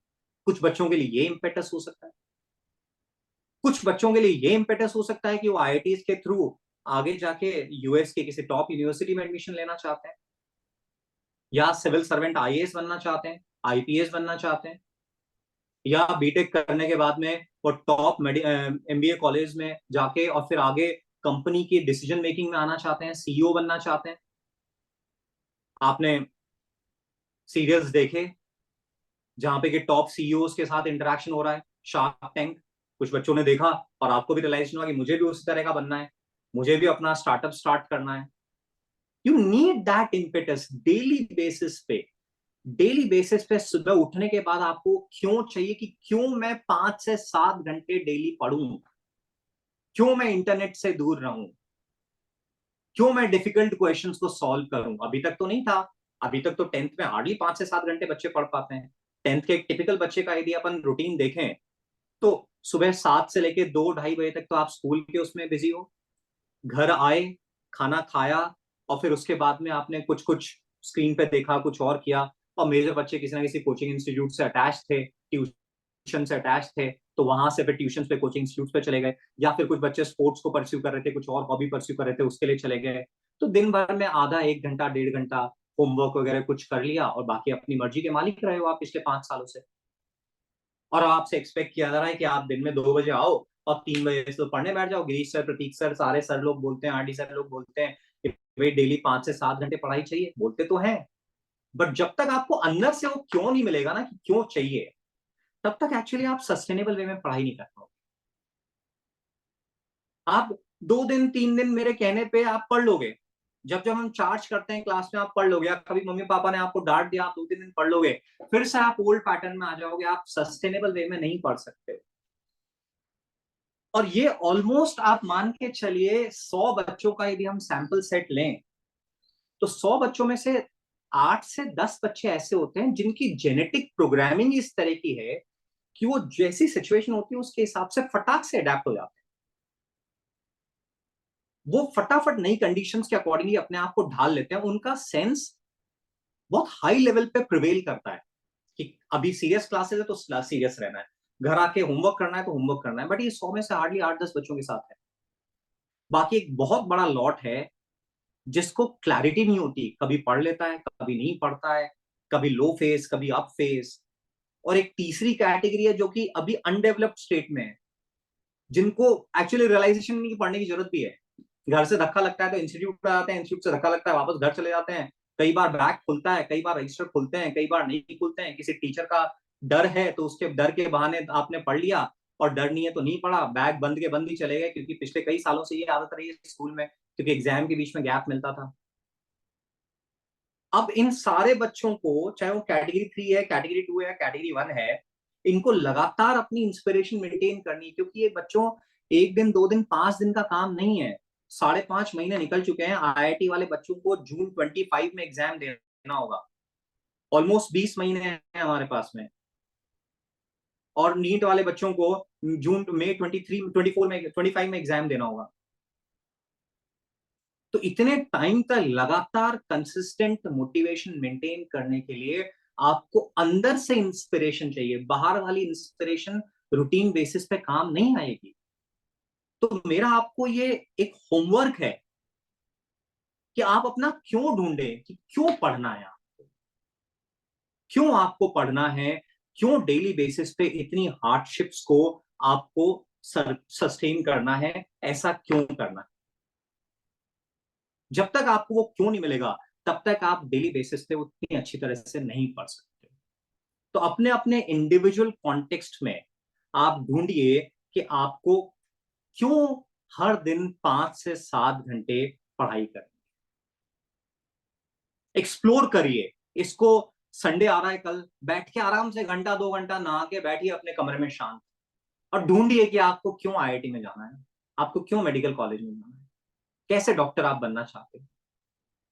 आपने क्या किसी टॉप डॉक्टर की बायोग्राफी पढ़ी है, टॉप डॉक्टर के बारे में आपने पढ़ा है कि कितना अर्न करते हैं, क्या उनकी लाइफस्टाइल होती है। आपने कुछ टॉप टेक्नोक्रेट्स के बारे में पढ़ा है, क्या इंस्पिरेशन है आपकी। आपको इंस्पिरेशन ढूंढनी होगी। हम पेरेंट्स और टीचर के धक्के से आप आईआईटी में और मेडिकल कॉलेज में नहीं जा सकते, विश्वास करो। केवल वही बच्चे आईआईटीज में या टॉप कॉलेज में या मेडिकल कॉलेज में जा पाते हैं जिनको अपना क्यों मालूम होता है। हम तो केवल फैसिलिटेटर्स हैं, हम तो केवल आपको गाइडलाइंस दे रहे हैं, पेरेंट्स आपको रिसोर्सेस प्रोवाइड कर रहे हैं। पढ़ना आपको है, रोज जाके टेबल पे आपको बैठना है। एक 16 साल के बच्चे से जबरदस्ती कुछ भी नहीं कराया जा सकता। ये जिंदगी की हार्श रियलिटी है हम पेरेंट्स के लिए और टीचर्स के लिए। एक 16 साल के बच्चे से जबरदस्ती कुछ नहीं कराया जा सकता। आप 1 दिन करा सकते हो, 2 दिन करा सकते हो, डेली 5 से 7 घंटे आप बच्चे को नहीं पढ़ा सकते हो। This is a challenging task.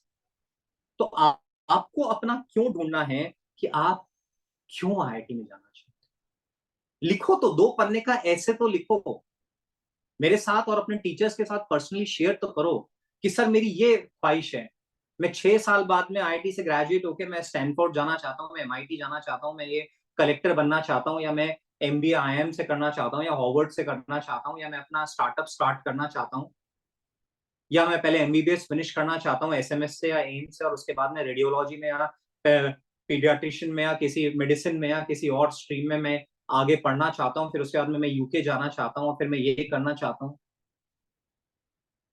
अब वो टिपिकल जो एक 15-16 साल के बच्चे का माइंडसेट होता है, जो कि यूट्यूब की रील्स देख रहा है, शॉर्ट्स देख रहा है, इंस्टा की फीड्स देख रहा है, स्नैपचैट पे दोस्तों से बात कर रहा है, ये बच्चे आईआईटी में जाने वाले नहीं है।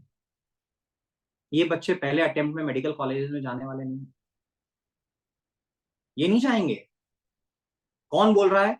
वो पर्सन बोल रहा है जो पिछले 20 सालों से प्लस से बच्चों को आईआईटी और मेडिकल कॉलेज में भेज रहा है अपने सिस्टम की, अपनी टीम के साथ में। तो I have enough data, enough experience, मेरी लाइफ इसी में बीती है। मुझसे पूछा जाए कि भाई 40 साल के लोग कैसे बिहेव करते हैं, मुझे एबीसी आइडिया नहीं है।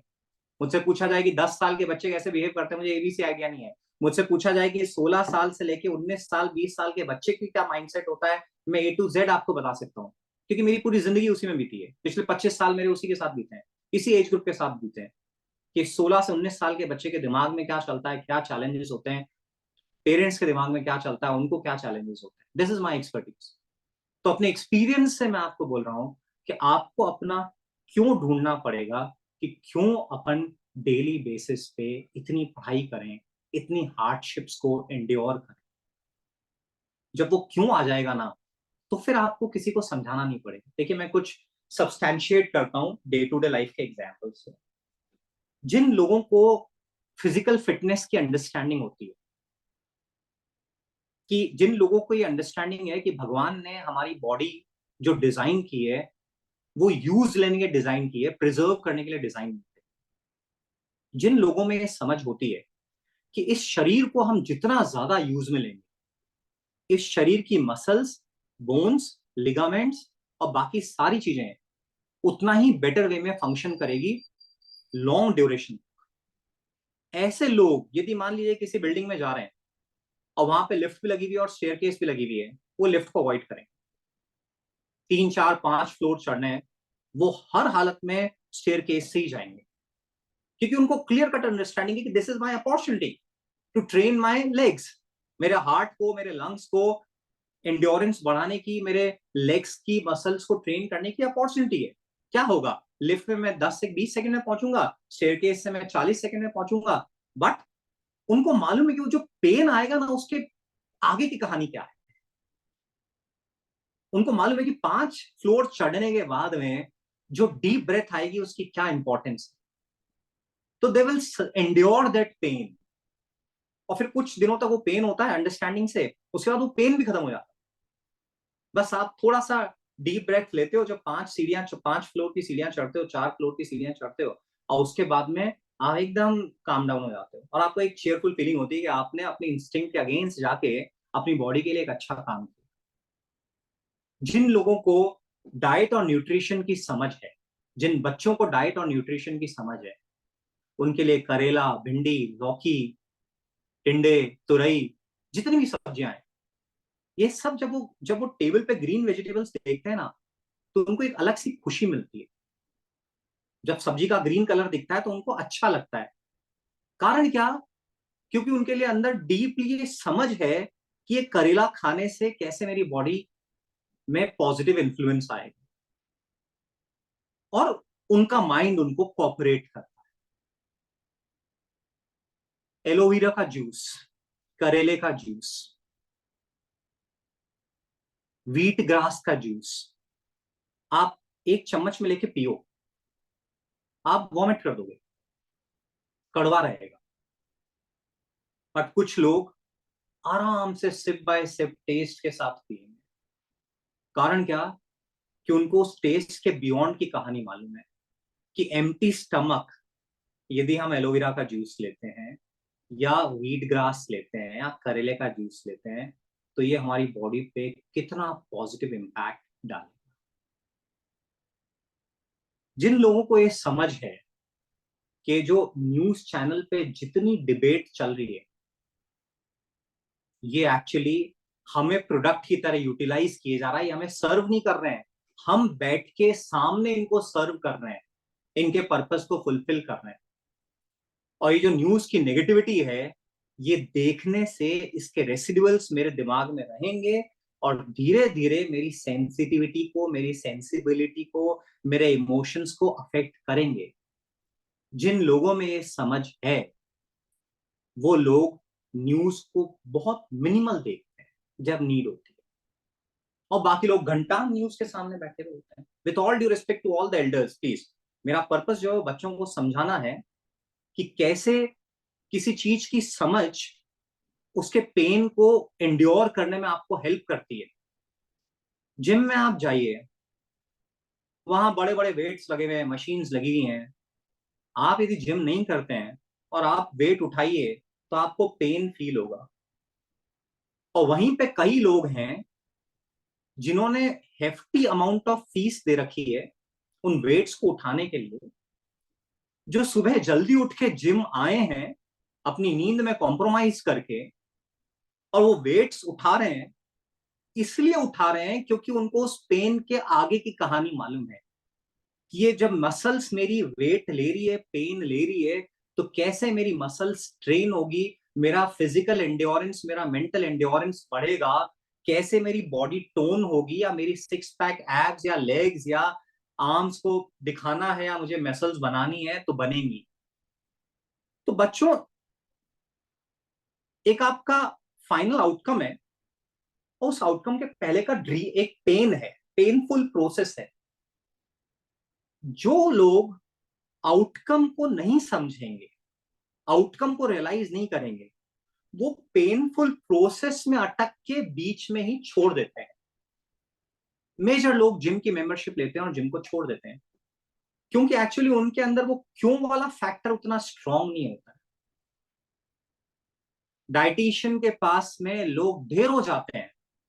हमारी छोटी सिटीज में ट्रेंड नहीं है, बट बड़ी सिटीज में जहां लोगों की अर्निंग बहुत अच्छी है, सोशल गैदरिंग्स हैं, लोग बात करते हैं, डाइट वगैरह के बारे में बात करते हैं, ढेरों लोग डाइटिशियंस के पास में। बट वो डाइटिशियन का जो चार्ट है वो रेयरली कुछ लोग फॉलो करते हैं। केवल वही फॉलो करते हैं जिनके पास क्यों बहुत क्लियरली डिफाइंड होता है, जो हर दिन उस चार्ट को देखते वक्त उस चार्ट के बियॉन्ड जो आउटकम आने वाला है उसको रियलाइज करते हैं। तो मेरी बात देखिए, मैं समझिए, आप, मैं आपसे ये नहीं बोलूंगा कि आप 2 घंटे पढ़ो, आप खूब मेहनत करो, मेहनत करने पे आपकी अच्छी पढ़ाई हो जाएगी। आपको जब तक वो मेहनत करने का कारण नहीं मिलेगा ना, आप मेहनत नहीं कर सकते हो। ये मेरा क्लियर कट एक्सपीरियंशियल फीलिंग है कि जब तक आपको अपने क्यों का कारण नहीं मिलेगा, आपको दुनिया की कोई ताकत पढ़ाई नहीं करवा सकती। और वो क्यों आपको ढूंढना पड़ेगा और रोज रोज उस क्यों को रिविजिट करना पड़ेगा कि क्यों मुझे आईआईटी में जाना है, क्यों मुझे हार्डशिप सस्टेन करनी है। अभी तो क्या हुआ, अभी क्यों की वजह से नहीं हुआ, अभी तो एक्चुअली एक सोशल प्रोसेस था कि भाई 10th के बाद में सारे ही बच्चे सब्जेक्ट लेते हैं। आपके दोस्त लोग भी सब्जेक्ट ले रहे थे तो आपने भी सब्जेक्ट ले लिया। जो पढ़ने वाले बच्चे होते हैं मैथ्स लेते हैं तो आपने भी मैथ्स ले लिया। जो मैथ्स लेते हैं वो आईआईटी की तैयारी करते हैं, आपने भी आईआईटी की तैयारी स्टार्ट कर दी। जो आईआईटी की तैयारी स्टार्ट करते हैं, नीट की तैयारी स्टार्ट करते हैं, वो अपना स्कूल छोड़कर, रेगुलर स्कूल छोड़ के और दूसरी स्कूल्स में एडमिशन लेते हैं सो दैट उनको पढ़ाई का टाइम मिल पाए। आपने भी वो कर लिया। तो अभी तक आपने एज सच कोई अपने, कुछ बच्चों को छोड़ दें, देखिए कुछ के पास अपने जेन्युइन रीजंस हैं, बट कुछ बच्चों को अपन छोड़ दें, बट मेजर बच्चे वही हैं जिनको अपना क्यों नहीं मालूम है। बस पीछे से धक्का लग रहा था और वो उस जर्नी का पार्ट बन गए और अब वो स्ट्रगल कर रहे हैं क्योंकि अब उनके पास वो क्यों नहीं है। तो उनको जब घर पे पहुंचते हैं ना तो बैग खोलने का मोटिवेशन नहीं मिलता है, उनको होमवर्क करने की इंस्पिरेशन नहीं मिलती है, उनको डाउट्स पूछने की इंस्पिरेशन नहीं मिलती है, उनको रात में जगने की, सुबह जल्दी उठने की इंस्पिरेशन नहीं मिलती है, उनको अपना इंटरनेट का जो एक्सपोजर है वो कम करने की इंस्पिरेशन नहीं मिलती क्योंकि उनका क्यों मिसिंग है। तो आपको अपना क्यों ढूंढना है। जब तक आपको ये अपना क्यों नहीं मिलेगा ना,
sorry for the interruption, am I audible now?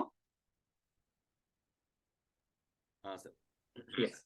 तो जब तक आपको, मैं आपको बात कर रहा था, हम पेरेंट्स और हम टीचर्स की यही ख्वाहिश है कि आप जिंदगी में बड़ा से बड़ा मुकाम हासिल करो। आप जो भी ड्रीम्स, जो भी लक्ष्य बना रहे हो उसे हासिल करो। बट बच्चों देखिए, वो हमारी विश है और ऐसे आपकी भी विशेष है। बट बात ये अपने को समझनी है कि हमें अपना क्यों ढूंढना है। आपको अपने साथ समय बिताना, और ये क्यों कोई एक दिन में नहीं मिलने की कहानी है। ये लगातार इस क्यों को अपने को और स्ट्रॉन्ग करना है और स्ट्रॉन्ग करना है। केवल ये समझ है जो कि आपको आपके ड्रीम को रियलाइज कराए। केवल ये समझ, आप सारी हार्डशिप्स एंड्योर कर लोगे।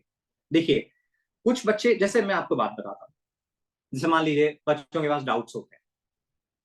कुछ बच्चे आधा आधा घंटे तक खड़े रहते हैं टीचर के पास में, और कुछ बच्चे जैसे ही वहां पे चार पांच बच्चे देखते हैं टीचर के पास में, निकल जाते हैं।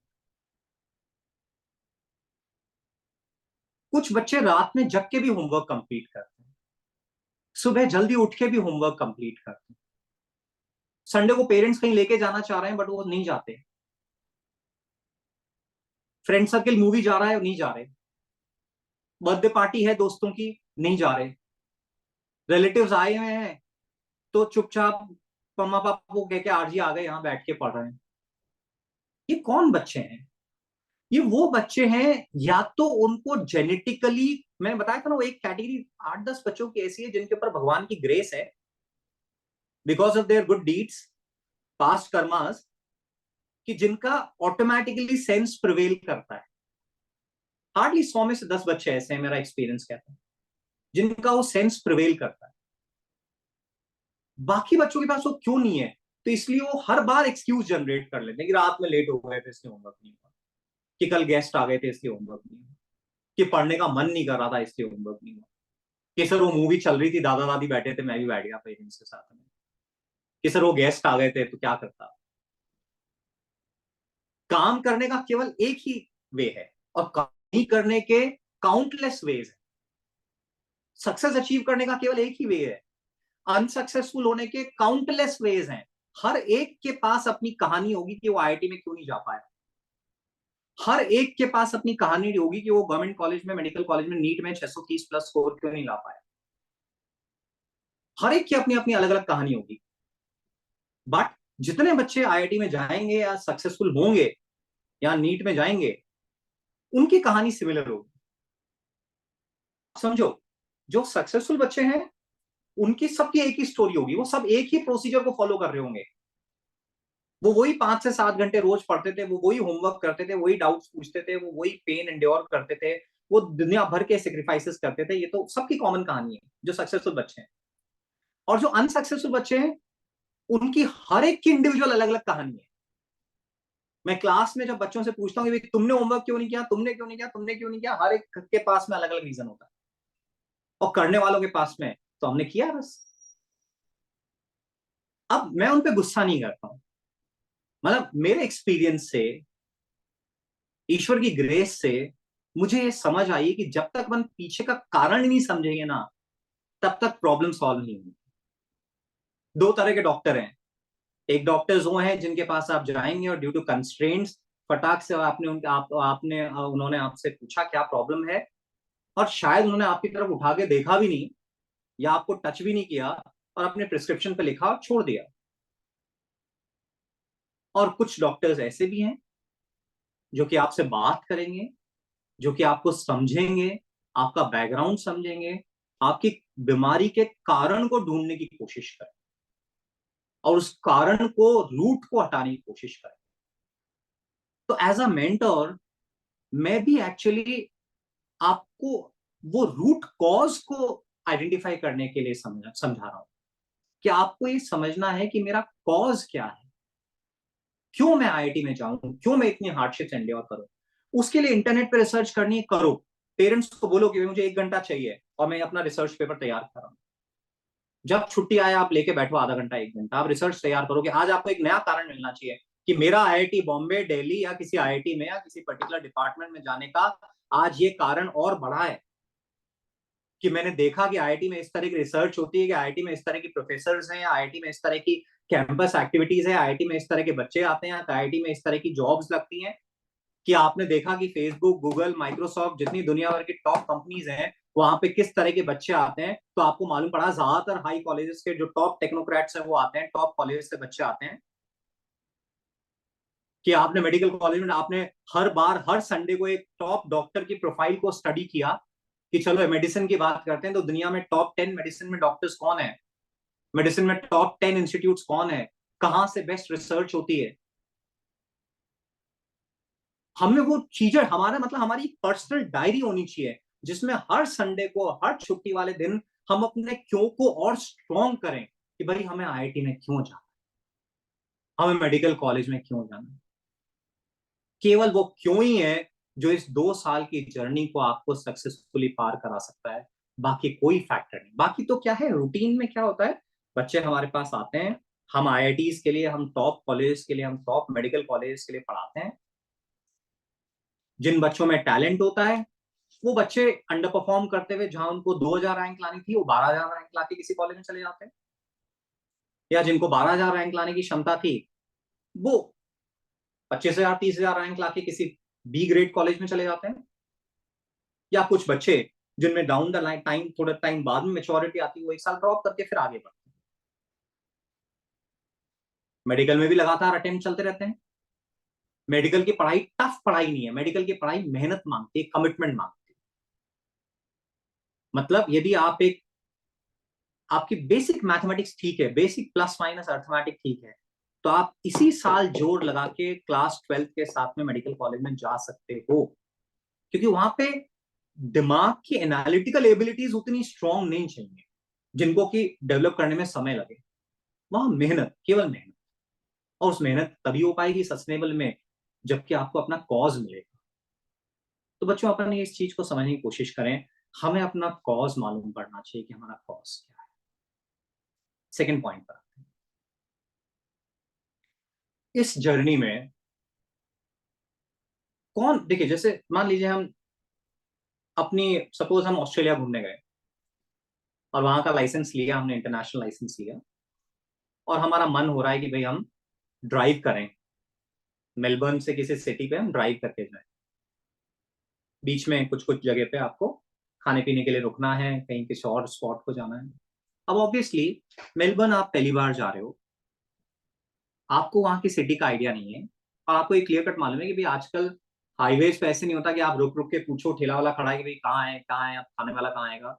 आपको सोनली जीपीएस पे डिपेंडेंट रहना पड़ेगा। आप जीपीएस लगाओगे, वो गलत भी ले गया तो उसके थ्रू ही जाना पड़ेगा आपको। ऐसा हम रूटीन में करते हैं। हम किसी भी अननोन सिटी में जाते हैं, किसी भी अननोन टेरेन में जाते हैं, हम अपने आप को ढीला छोड़ देते हैं कि ये जीपीएस है, अभी जहां जहां ले जाएगा वहां वहां हम जाएंगे, अपना दिमाग शट कर देते हैं।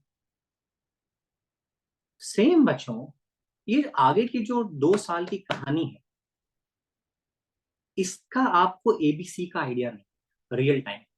क्योंकि आपका ये फर्स्ट टाइम एक्सपीरियंस है और आप में से मेजर पेरेंट्स का भी ये फर्स्ट टाइम एक्सपीरियंस है, या हो सकता है एक बच्चे ने ऑलरेडी तैयारी कर रखी है तो सेकंड टाइम एक्सपीरियंस है, बट वो एक्सपीरियंस अलग था और ये बच्चा अलग इंडिविजुअल है, इसका एक्सपीरियंस अलग होगा। तो ये अननोन टेरेन्स है जिसकी एबीसी अपने को मालूम नहीं है। तो किसको मालूम है? हम मेंटर्स को मालूम है। तो now comes the second point कि we need exceptional devotion, exceptional commitment, exceptional honesty towards our mentors, towards our teachers. ये फर्क है वो कैटेगरी 1, 2 और 3 के बच्चों में। कैटेगरी 1 बच्चों की by the grace of God हमेशा ही वो टीचर्स के साथ वेल कनेक्टेड रहे, उनका सेंस हमेशा प्रिवेल किया है। और कैटेगरी 2 और कैटेगरी 3 के बच्चों ने पिछले 5 सालों में हमेशा हर मौका ढूंढा है जबकि टीचर को मॉक कर सकें, जबकि टीचर का मजाक बना सकें। ऑब्वियसली प्लेटफॉर्म पे आके कोई, पब्लिक प्लेटफॉर्म पे आके कोई डिलीवर करेगा तो 10 तरह की इडियोसिंक्रेसीज होंगी, 10 तरह की अजीबोगरीब हरकतें होंगी हर इंडिविजुअल में। अब वो जो कैटेगरी 2 और कैटेगरी 3 है वो उसी से ऑब्सेस्ड है, उन्होंने स्कूल में मेजर टाइम यही किया है। और अनफॉर्चुनेटली हमारे सिस्टम में एक्चुअली इस तरह के टीचर्स भी कम है जो बच्चों को उस लेवल पे इन्फ्लुएंस कर सकें कि बच्चे जुड़े उनसे, उनसे इमोशनली कनेक्ट हो। It's both ways, it's both ways, not one way. But अब जबकि आप 5 महीने, 5.5 महीने आरजी सिस्टम में पढ़ चुके हो, एक बार आप अश्योर हो गए कि यार प्रतीक सर मतलब नो नॉनसेंस एटीट्यूड, कि Abid sir subject expert no nonsense attitude, कि RD sir subject expert no nonsense. एक बार आपने 5 महीने का समय, हमने जानबूझ के ये सेशन शुरुआत में नहीं लिया, हम पहले समय दे रहे हैं बच्चों को, पेरेंट्स को, कि पहले वो डिफिकल्टीज को फेस करें और उसके बाद फिर हम प्रोसेस बताएं तो बेटर वे में एब्जॉर्ब। तो ये सारी चीजें जो मैं बोल रहा हूँ बच्चों के साथ तो ऑलरेडी शेयर्ड है, बट उस टाइम पे मेच्योरिटी अलग थी। जब इंट्रोडक्टरी क्लासेस हुई थी शुरुआत के सेशंस में, तब मेच्योरिटी अलग थी, तब हमारा क्लास 10 का हैंगओवर ही था और 95+% का हैंगओवर ही चल रहा था क्लास 10 का। तो उस टाइम हम तो बोल रहे थे बट आप सुन नहीं रहे थे। आज हम बोल रहे हैं और आप में से काफी लोग सुन रहे हैं, क्योंकि अब आप 5 महीने निकाल चुके हो, अब आप डिफिकल्टीज फेस कर रहे हो, जर्नी में आगे हो, चैलेंजेस को देख रहे हो, तो अब आपकी रिसेप्टिविटी बेटर है। इसीलिए हमारा रीजन है कि हमने 5 महीने का ब्रेक लेके अब सेशन लिए।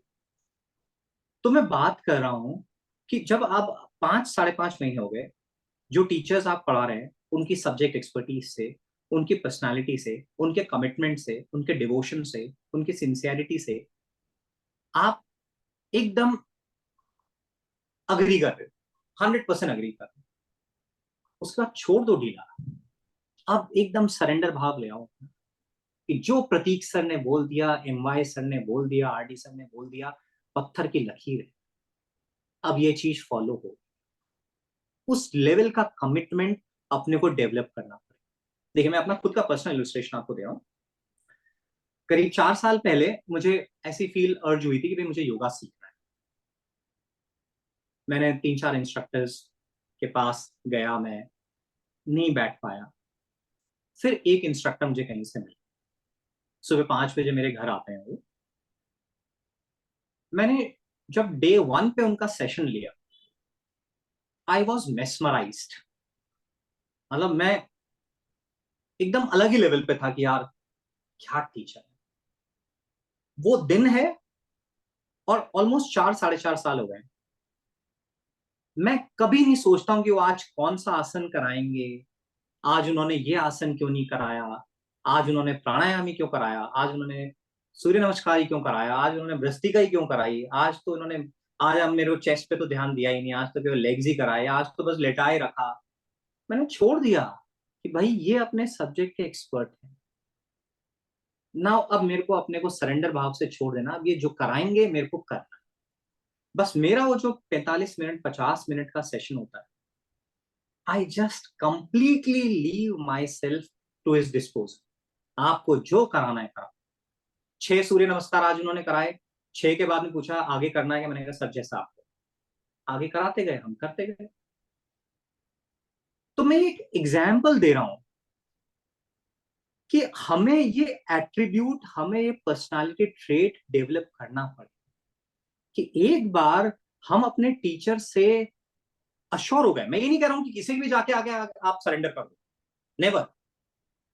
Take your time. 5-5.5 महीने का समय सफिशिएंट समय है। यदि आप आरजी के टीचर से खुश नहीं हो, मेरी आपको सिंसियर एडवाइस है, आप कल आओ, एप्लीकेशन दो रिफंड के लिए, और आप इंस्टीट्यूट छोड़ो और कोई और इंस्टीट्यूट देखो, क्योंकि ये आपकी लाइफ है। हमारे लिए तो हर साल नया बैच है, बट आपकी ये पूरी लाइफ है। आपके आगे का पूरे 40 साल का करियर इन 2 सालों की जर्नी से डिसाइड होगा काफी हद तक। तो ये आपके लिए, हमारे लिए हर साल एक नया बैच है जिसमें हम कमिटमेंट से डिलीवरी दे रहे हैं, बट आपके लिए केवल एक ही एक्सपेरिमेंट, एक ही अपॉर्चुनिटी। मैं चाहता हूं एक ही एक्सपेरिमेंट ये सक्सेसफुल हो जाए, हमें रिपीट नहीं करना पड़े। तो आपके लिए वन टाइम एक्सपेरिमेंट।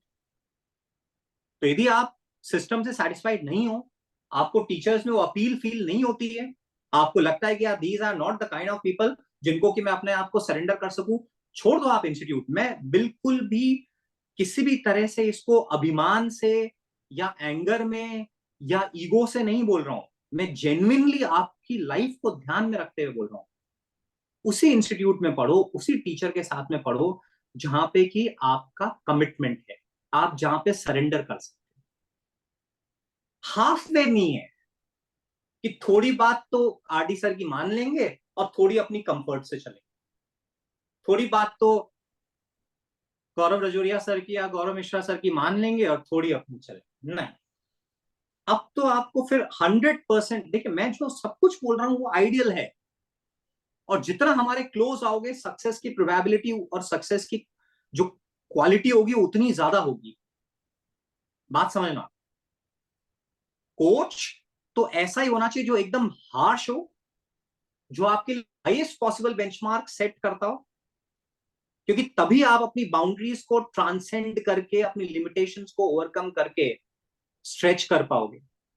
कोच ऐसा नहीं होना चाहिए जो कि आपको कंफर्ट दे, कोच ऐसा होना चाहिए जो लगातार आपका कंफर्ट ब्रेक करे, जो लगातार आपको अपने पे क्वेश्चन मार्क लगाने के लिए एनकरेज करे कि इससे भी ज्यादा आप कर सकते हो। तो सेकेंड पॉइंट जो मेरा आ रहा है कि प्लीज एक बार इस पॉइंट पे आराम से चिंतन करो, पेरेंट्स के साथ डिस्कस करो, फ्रेंड्स में डिस्कस करो कि यार ये 5 टीचर अपने को आईआईटी बैच में पढ़ाते हैं, 6 टीचर, इनसे अपन बढ़िया तरह से इनकी सब्जेक्ट डिलीवरी से खुश हैं, अपने को समझ में आता है ना। 100 में से यदि 75% का भी यदि नंबर क्रॉस कर रहा है तो इट इज 100%, मानिए, क्योंकि 100% कुछ नहीं होता। हस्बैंड वाइफ में 100% कंपैटिबिलिटी नहीं होती, थोड़ी थोड़ी मैच करती है और थोड़ी हम एफर्ट से कंपैटिबिलिटी बनाते हैं। पेरेंट्स और बच्चों में 100% कंपैटिबिलिटी नहीं होती। आपके विचार अलग होते हैं, बच्चों के विचार अलग होते हैं, हम कंपैटिबिलिटी बनाते हैं। हर जगह ऐसे रहेगा। आपके जब आप कंपनी में हायर लेवल पे होंगे, आपके सबऑर्डिनेट जो आपके साथ काम कर रहे होंगे, 100% कंपैटिबिलिटी नहीं होगी। जैसा आप सबऑर्डिनेट चाहते हो, जूनियर चाहते हो, ऐसा नहीं होगा, या जैसा बॉस या जैसा सुपीरियर चाहते हो ऐसा नहीं होगा। ये लाइफ का एक हार्श रियलिटी है। तो 50% प्लस भी यदि मैच करता है तो बाकी फिर अपने को कंपैटिबिलिटी बनानी पड़ती है। तो यदि एक लेवल के बियॉन्ड टीचर की सब्जेक्ट एक्सपर्टीज, सब्जेक्ट का डिवोशन, टीचर की मैच्योरिटी, टीचर का कमिटमेंट, टीचर का इन्वॉल्वमेंट आपको समझ में आता है, तो फिर क्यों मैंने अपने आप को होल्ड कर रखा है? अब तो छोड़ दो अपने आप को खुला, कि अब तो बस ये मेरी लाइफ है। मतलब मैं लिटरली बता रहा हूं, कुछ चीजें मेरे दिमाग में इतना क्लियर कट अभी भी हैं। 95 से 96 में मैंने ट्वेल्थ में आईआईटी दिया था। 95 में मैं 1 साल के लिए कोटा गया था, क्योंकि अजमेर में कोई उस समय ट्रेनिंग नहीं थी। तो 95 में मैं 12th क्लास में कोटा गया था। फिजिक्स मेरे को प्रमोद महेश्वरी सर पढ़ाते थे, और मैथ्स मेरे को बंसल सर ऐसे ही एक बड़ी टेबल पे, डाइनिंग टेबल पे 15 बच्चों को हमें बैठ के पढ़ाते थे। मुझे आज तक अपना इमोशन याद है कि उस समय वो दोनों टीचर मेरे लिए भगवान की तरह थे, लिटरली बोल रहा हूँ। I saw face of God in the faces of those two teachers. मतलब ऐसा था कि भाई जो बोल दिया वो बोल दिया, उसके पीछे का कोई क्यों नहीं है. एंड दैट्स व्हाई भगवान की ग्रेस, उन टीचर्स का आशीर्वाद रहा कि कभी बिना क्वेश्चन मार्क किए, बिना अपने आप पे क्वेश्चन किए, आई गॉट थ्रू. इसमें कोई मेरी एबिलिटी नहीं है. I will say this is the grace of God. उन टीचर्स का आशीर्वाद था, मेरे पेरेंट्स की और सब लोगों की तपस्या थी कि मेरा दिमाग चैनलाइज रहा और मैंने बिना अपने आप पे क्वेश्चन मार्क किए आई गॉट थ्रू. तो मैं आपसे ये कहना चाहता हूं, मैं जो कुछ बोल रहा हूं मैं एक्सपीरियंशियली बोल रहा हूं. मैंने स्टेयर केस का एग्जाम्पल दिया, वो मेरा पर्सनल एक्सपीरियंस है. जितनी चीजें मैं बोल रहा हूँ मैं एक्सपीरियंशियली बोल रहा हूँ. मेरी एक क्लियर कट बच्चों के साथ एक अंडरस्टैंडिंग है कि मैं आपको जो भी बोलूंगा वो एक्सपीरियंशियली बोलूंगा, तभी आप मुझसे कनेक्ट हो पाओगे. यदि मेरी वर्किंग में वो चीज नहीं है, यदि मेरे एक्सपीरियंस में वो चीज नहीं है, तो फिर मैं कभी भी आपसे उस सोल लेवल पे, उस स्पिरिचुअल लेवल पे मैं आपसे कनेक्ट हो ही नहीं पाऊंगा कि आप मेरी बात सुनो और उसको इंप्लीमेंट कर पाओ. आपको वो शेयर ज्ञान लगेगा. तो मैं एक्सपीरियंशियली आपको बोल रहा हूं, मैंने अपने टीचर्स में भगवान का फेस देखा है. आपको अपने टीचर्स में भगवान का फेस देखना है. भगवान हमें अलग अलग टाइम पे अलग अलग लोगों की फॉर्म में मिलता है. जब आप छोटे थे तो आपकी मदर आपके लिए भगवान थी. आज भी भगवान है, पेरेंट्स तो हमेशा भगवान रहेंगे, बट उस टाइम पे टोटली आप अपनी मदर पे डिपेंडेंट थे. फादर का भी सेकेंडरी रोल था. शुरू के 3 साल 4 साल आप टोटली अपनी मदर पे डिपेंडेंट थे. उस समय मदर एक सिंगल भगवान थी आपकी. फिर नेक्स्ट भगवान आपके फादर आए, फिर घर के दूसरे लोग आए, फिर जैसे टीचर्स जुड़े वो आपके भगवान आए. ऐसे लाइफ में अलग अलग, कभी हम बहुत बीमार होते हैं, कोविड की ड्यूरेशन में हम लोगों ने डॉक्टर्स में भगवान का फेस देखा, और आज भी हम हॉस्पिटल में होते हैं और जब हम सब कुछ छोड़ देते हैं तो भगवान कौन होते हैं? वो डॉक्टर ही होते हैं. उन्हीं के डिस्पोजल पे हम अपने आप को कंप्लीटली छोड़ देते हैं. तो मेरा आपसे ये कहना है, अपनी साइकोलॉजी को देखो कि आप अपने टीचर्स से कितना इमोशनली कनेक्टेड हो. क्या आप टीचर के लिए वो इमोशन फील करते हो क्या? क्योंकि वो इमोशन आपके अपने ब्रेन को ट्रेन करने में हेल्प करेगा. यदि आप टीचर से इमोशनली कनेक्टेड नहीं हो तो इस जर्नी में उतना सक्सेसफुली मूव करना बहुत मुश्किल है. करते हैं बच्चे, ऐसा नहीं है, कुछ बच्चे करते हैं, बट वो बच्चे भी यदि टीचर से इमोशनली कनेक्टेड होते, टीचर की गाइडलाइंस को और बढ़िया तरह से फॉलो कर रहे होते, तो जिस लेवल पे उन्होंने परफॉर्म किया उससे फार बेटर लेवल पे जॉयफुली परफॉर्म करते. देखिए आप बात समझिए, परफॉर्मेंस तो फाइनल आउटकम है. अल्टीमेटली ये जो 1.25 साल की जर्नी है, ये भी तो हम पेरेंट्स, टीचर और आप स्टूडेंट्स के लिए जॉयफुल होनी चाहिए. कि आप हर दिन एक एक्साइटमेंट से, एक एक्सिबरेंस से, एक जॉय के साथ में आगे बढ़ सको. आपको आफत नहीं लगेगी यार फिर आज 3 क्लासेस लगानी है, फिर आज वो गिरीश सर की 2 घंटे की क्लास हो जाएगी, फिर आज वो मैथ्स की डिफिकल्ट क्लास होगी.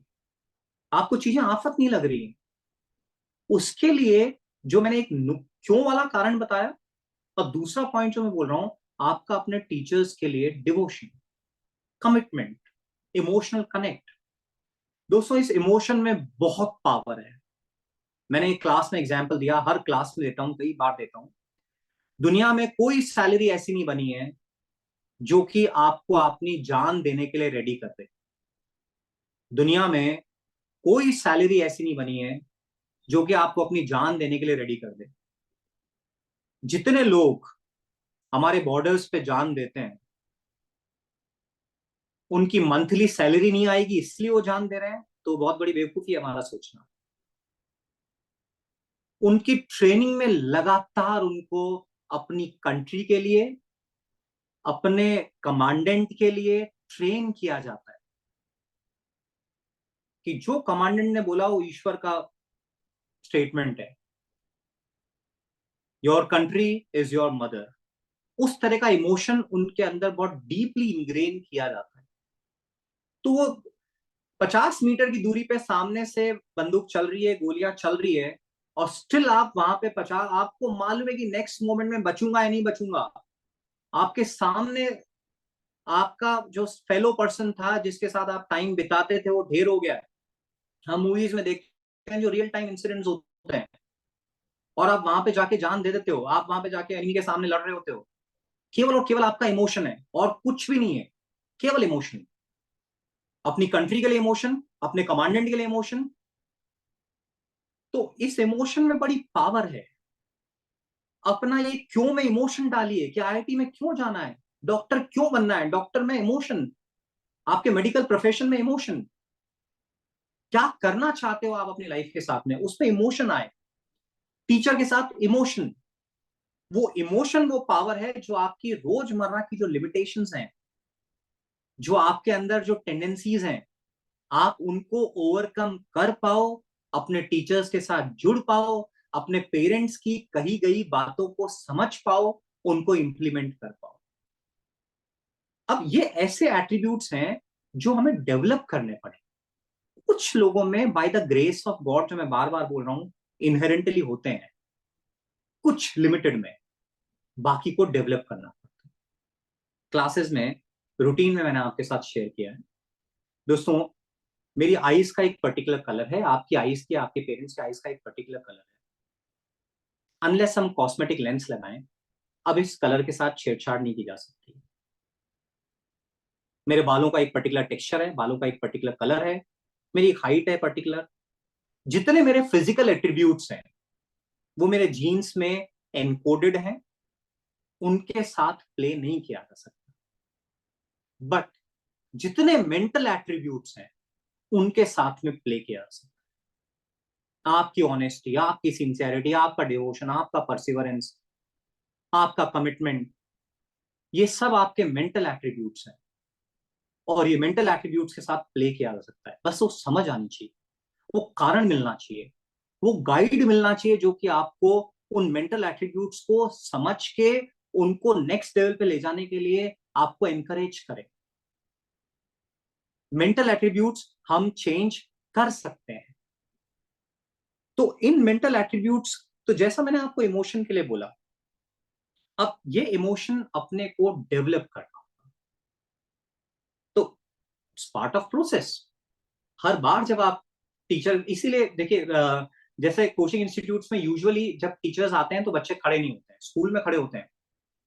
कोचिंग इंस्टीट्यूट में जब क्लासेस में बच्चे आते हैं तो टीचर्स आते हैं तो बच्चे खड़े नहीं होते हैं, क्योंकि वो एक अलग तरह का माहौल होता है।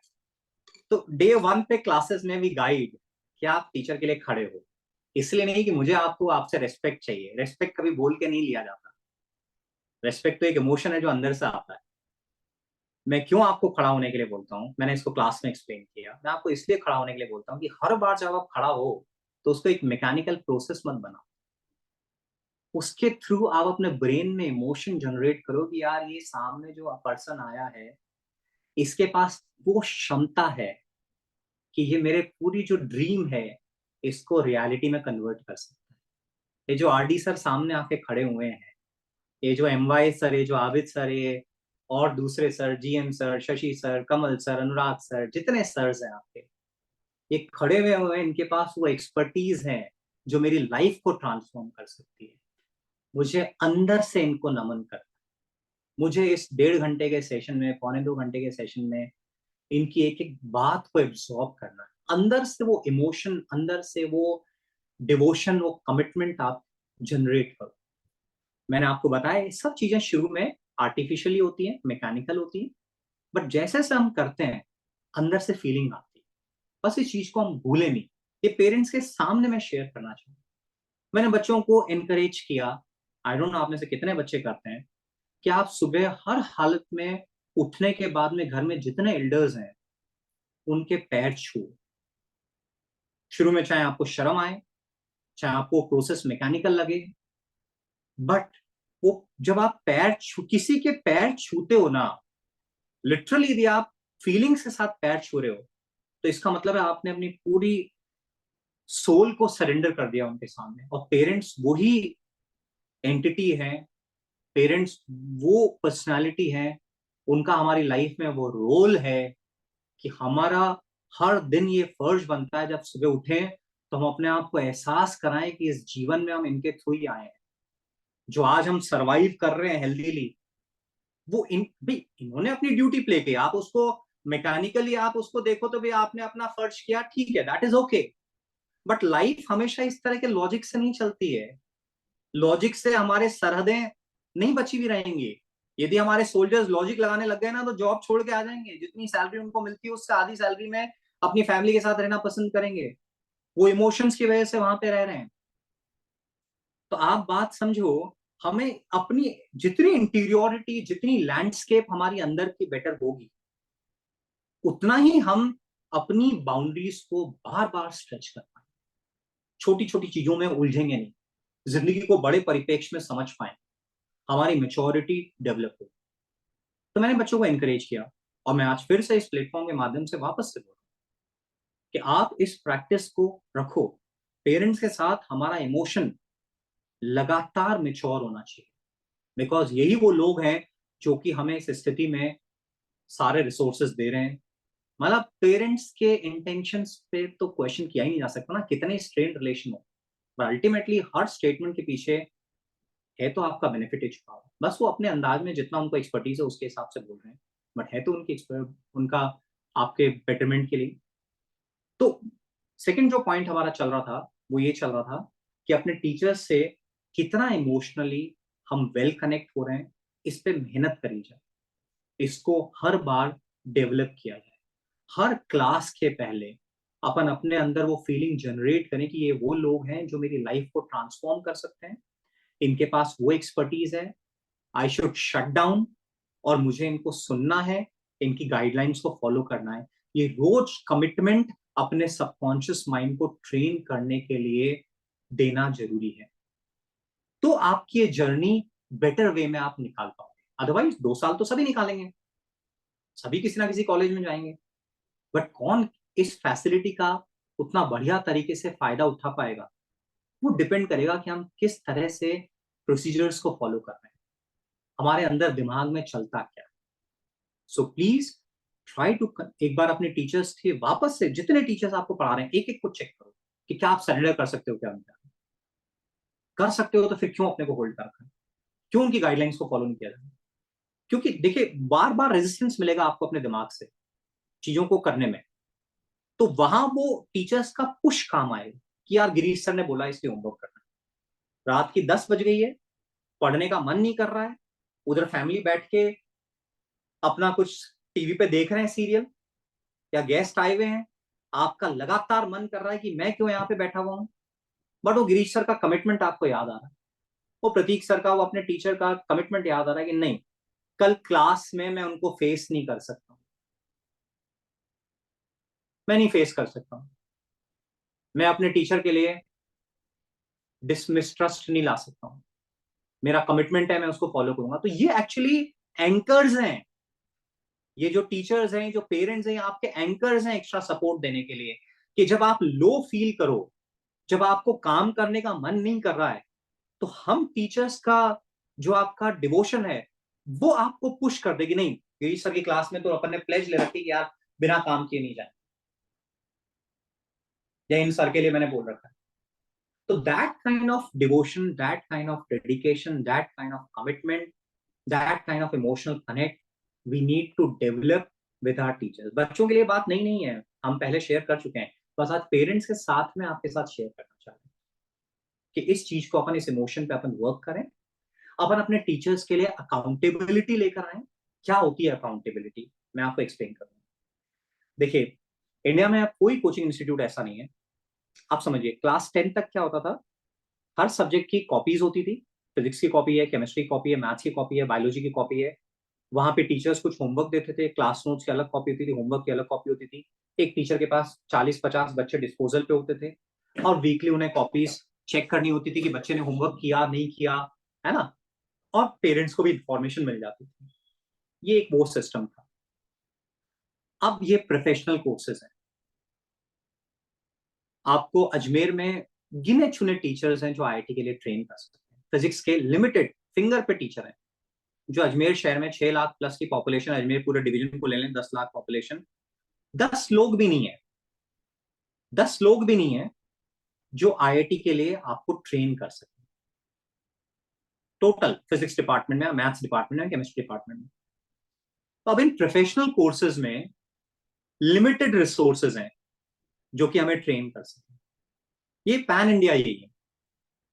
अब अपन सिस्टम से वो एक्सपेक्टेशन नहीं रखें कि भाई होमवर्क तभी कंप्लीट करेंगे जब टीचर अपनी कॉपी चेक करेगा। अब एक म्यूचुअल ट्रस्ट है कि हमने होमवर्क दिया, आप कमिटेड हो अपने टारगेट को लेके, इसलिए आप होमवर्क कर रहे हो। ये हमारे बीच में एक नाजुक धागा है, आपस की अंडरस्टैंडिंग का, आपस के ट्रस्ट का। क्लास में मैं आऊंगा, 80 बच्चों को मैं एक साथ पढ़ा रहा हूं, मैं क्लास में कभी नहीं चाहूंगा कि मैं अननेसेसरी अपने इमोशंस में एंगर लेकर आऊं, क्योंकि मुझे आपको हर एक के साथ कनेक्ट होना है, उस डिफिकल्ट सब्जेक्ट को आपको पढ़ाना है, डिलीवर करना है। I want to be very calm, peaceful, and the same time आप लोगों को भी मैं उसी तरह का एटमॉस्फेयर देना चाहूंगा जहां पे कि आप एकदम सिक्योर, रिलैक्स फील करो और सब्जेक्ट को एंजॉय कर पाओ, सब्जेक्ट में इन्वॉल्व हो पाओ। तो इट इज नॉट पॉसिबल किसी भी टीचर के लिए, चाहे वो ये वाला इंस्टीट्यूट है या आप XYZ कोई भी इंस्टीट्यूट ले लो, जो IIT के लिए कॉम्पिटेंट टीचर्स पढ़ा रहे हैं, मैं फिर बोल रहा हूँ, जो IIT के लिए कॉम्पिटेंट टीचर्स पढ़ा रहे हैं, जो IIT की A to Z, नीट की A to Z जानते हैं, कोई आपका रजिस्टर चेक नहीं करेगा।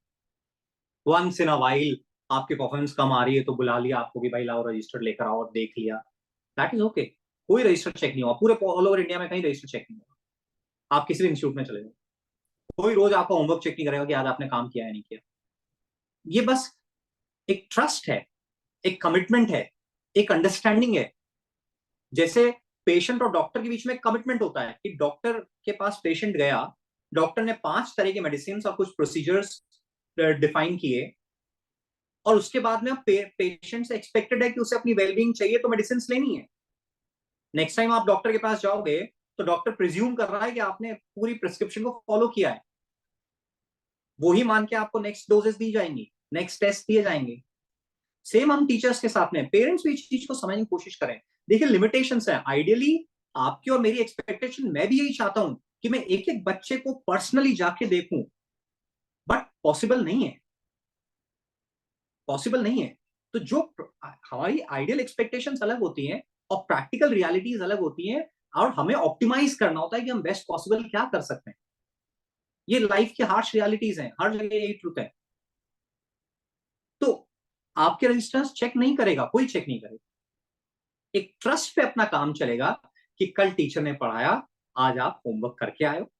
जब आप मेरी आज लेक्चर क्लास में बैठे हो तो एक मैं ट्रस्ट मान के चल रहा हूं कि आप मेरा लेक्चर रिवाइज करके आए। मैं 2-4 बच्चों से पूछ लूंगा, भाई तुम बताओ अली, तुम बताओ अंश, तुम बताओ क्या, जस्ट वो एक क्लास में एक अलर्टनेस लाने के लिए।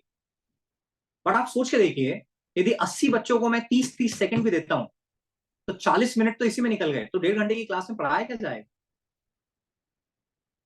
तो this is not the way कि हम इस लेवल पे टीचर्स से वो एक्सपेक्टेशंस रखें, वो प्रैक्टिकली इम्पॉसिबल है। यदि आप पेरेंट्स की भी वो एक्सपेक्टेशंस है तो you need to transform them, change them. जो हार्श रियलिटीज हैं, जो प्रैक्टिकल रियलिटीज हैं, उसके साथ अलाइन होना जरूरी है, तभी हम बेस्ट पॉसिबल वे में काम कर पाएंगे। तो अब रजिस्टर्स चेक नहीं होते हैं इस लेवल पे, केवल टेस्ट लिए जाते हैं और टेस्ट के बेसिस पे असेस, हम कैसे इवैल्यूएट करते हैं, असेस करते हैं। क्लास में आपका बॉडी जेस्चर्स, आपकी आईज का मूवमेंट, आपका इन्वॉल्वमेंट देख के हमें आइडिया लगता है कि आप कितना पढ़ रहे हो। कई बार वो भी फेक हो जाता है क्योंकि कई लोग फेक कर लेते हैं। दूसरा, आप डाउट जब पूछने आते हो तो उससे हमें थोड़ा आइडिया लगता है। और तीसरा, जो आपके पीरियोडिकल टेस्ट होते हैं उससे हमें आइडिया लगता है। और ऑब्जेक्टिव पैटर्न में कई बार वो भी डिसीविंग हो जाता है। अब यदि आप में नहीं मेच्योरिटी है और आपने ABC ऑप्शन चेक किसी से चीट कर लिए तो वो भी डिसीविंग हो सकता है। तो यहां केवल ट्रस्ट पे पूरा सिस्टम टिका हुआ है। और जिंदगी में बहुत सारी चीजें जैसे जैसे बच्चों आप आगे बढ़ोगे ट्रस्ट पे टिकी हुई होती हैं। केवल ट्रस्ट कि कहा गया और आपने ट्रस्ट से वो काम किया। तो इस ट्रस्ट फैक्टर को, ये जो अपनी इंटीग्रिटी वाली चीज है, अपन इसको इवैल्यूएट करें कि ट्रस्ट फैक्टर अपना क्या चल रहा है। हर दिन क्या जो अपने से एक्सपेक्टेड है वो अपन कर रहे हैं या नहीं कर रहे हैं। तो टीचर्स के लिए अकाउंटेबिलिटी की मैं बात कर रहा था। मैंने, बाकी टीचर्स ने और मैंने खुद ने पर्सनली बच्चों को गाइड किया हुआ है, पेरेंट्स के साथ मैं शेयर कर रहा हूं। Let's bring in this accountability कि आप सपोज किसी रीजन से आज मेरा होमवर्क नहीं कर पाए, तो बच्चों को मैंने गाइड किया हुआ है कि आप रात में सुबह उठ के एक मैसेज ड्राफ्ट करो, Girish sir I am sorry, इस रीजन से मैं आज आपका होमवर्क नहीं कर पाया, आई प्रॉमिस कि मैं घर जाके फिनिश कर लूंगा, this will not be repeated again. ये क्या है? अब हो सकता है मैं तो क्लास के पहले आपका फोन देखूं भी नहीं, आपका मैसेज देखूं भी नहीं। This is not for me, this is for your interior landscape.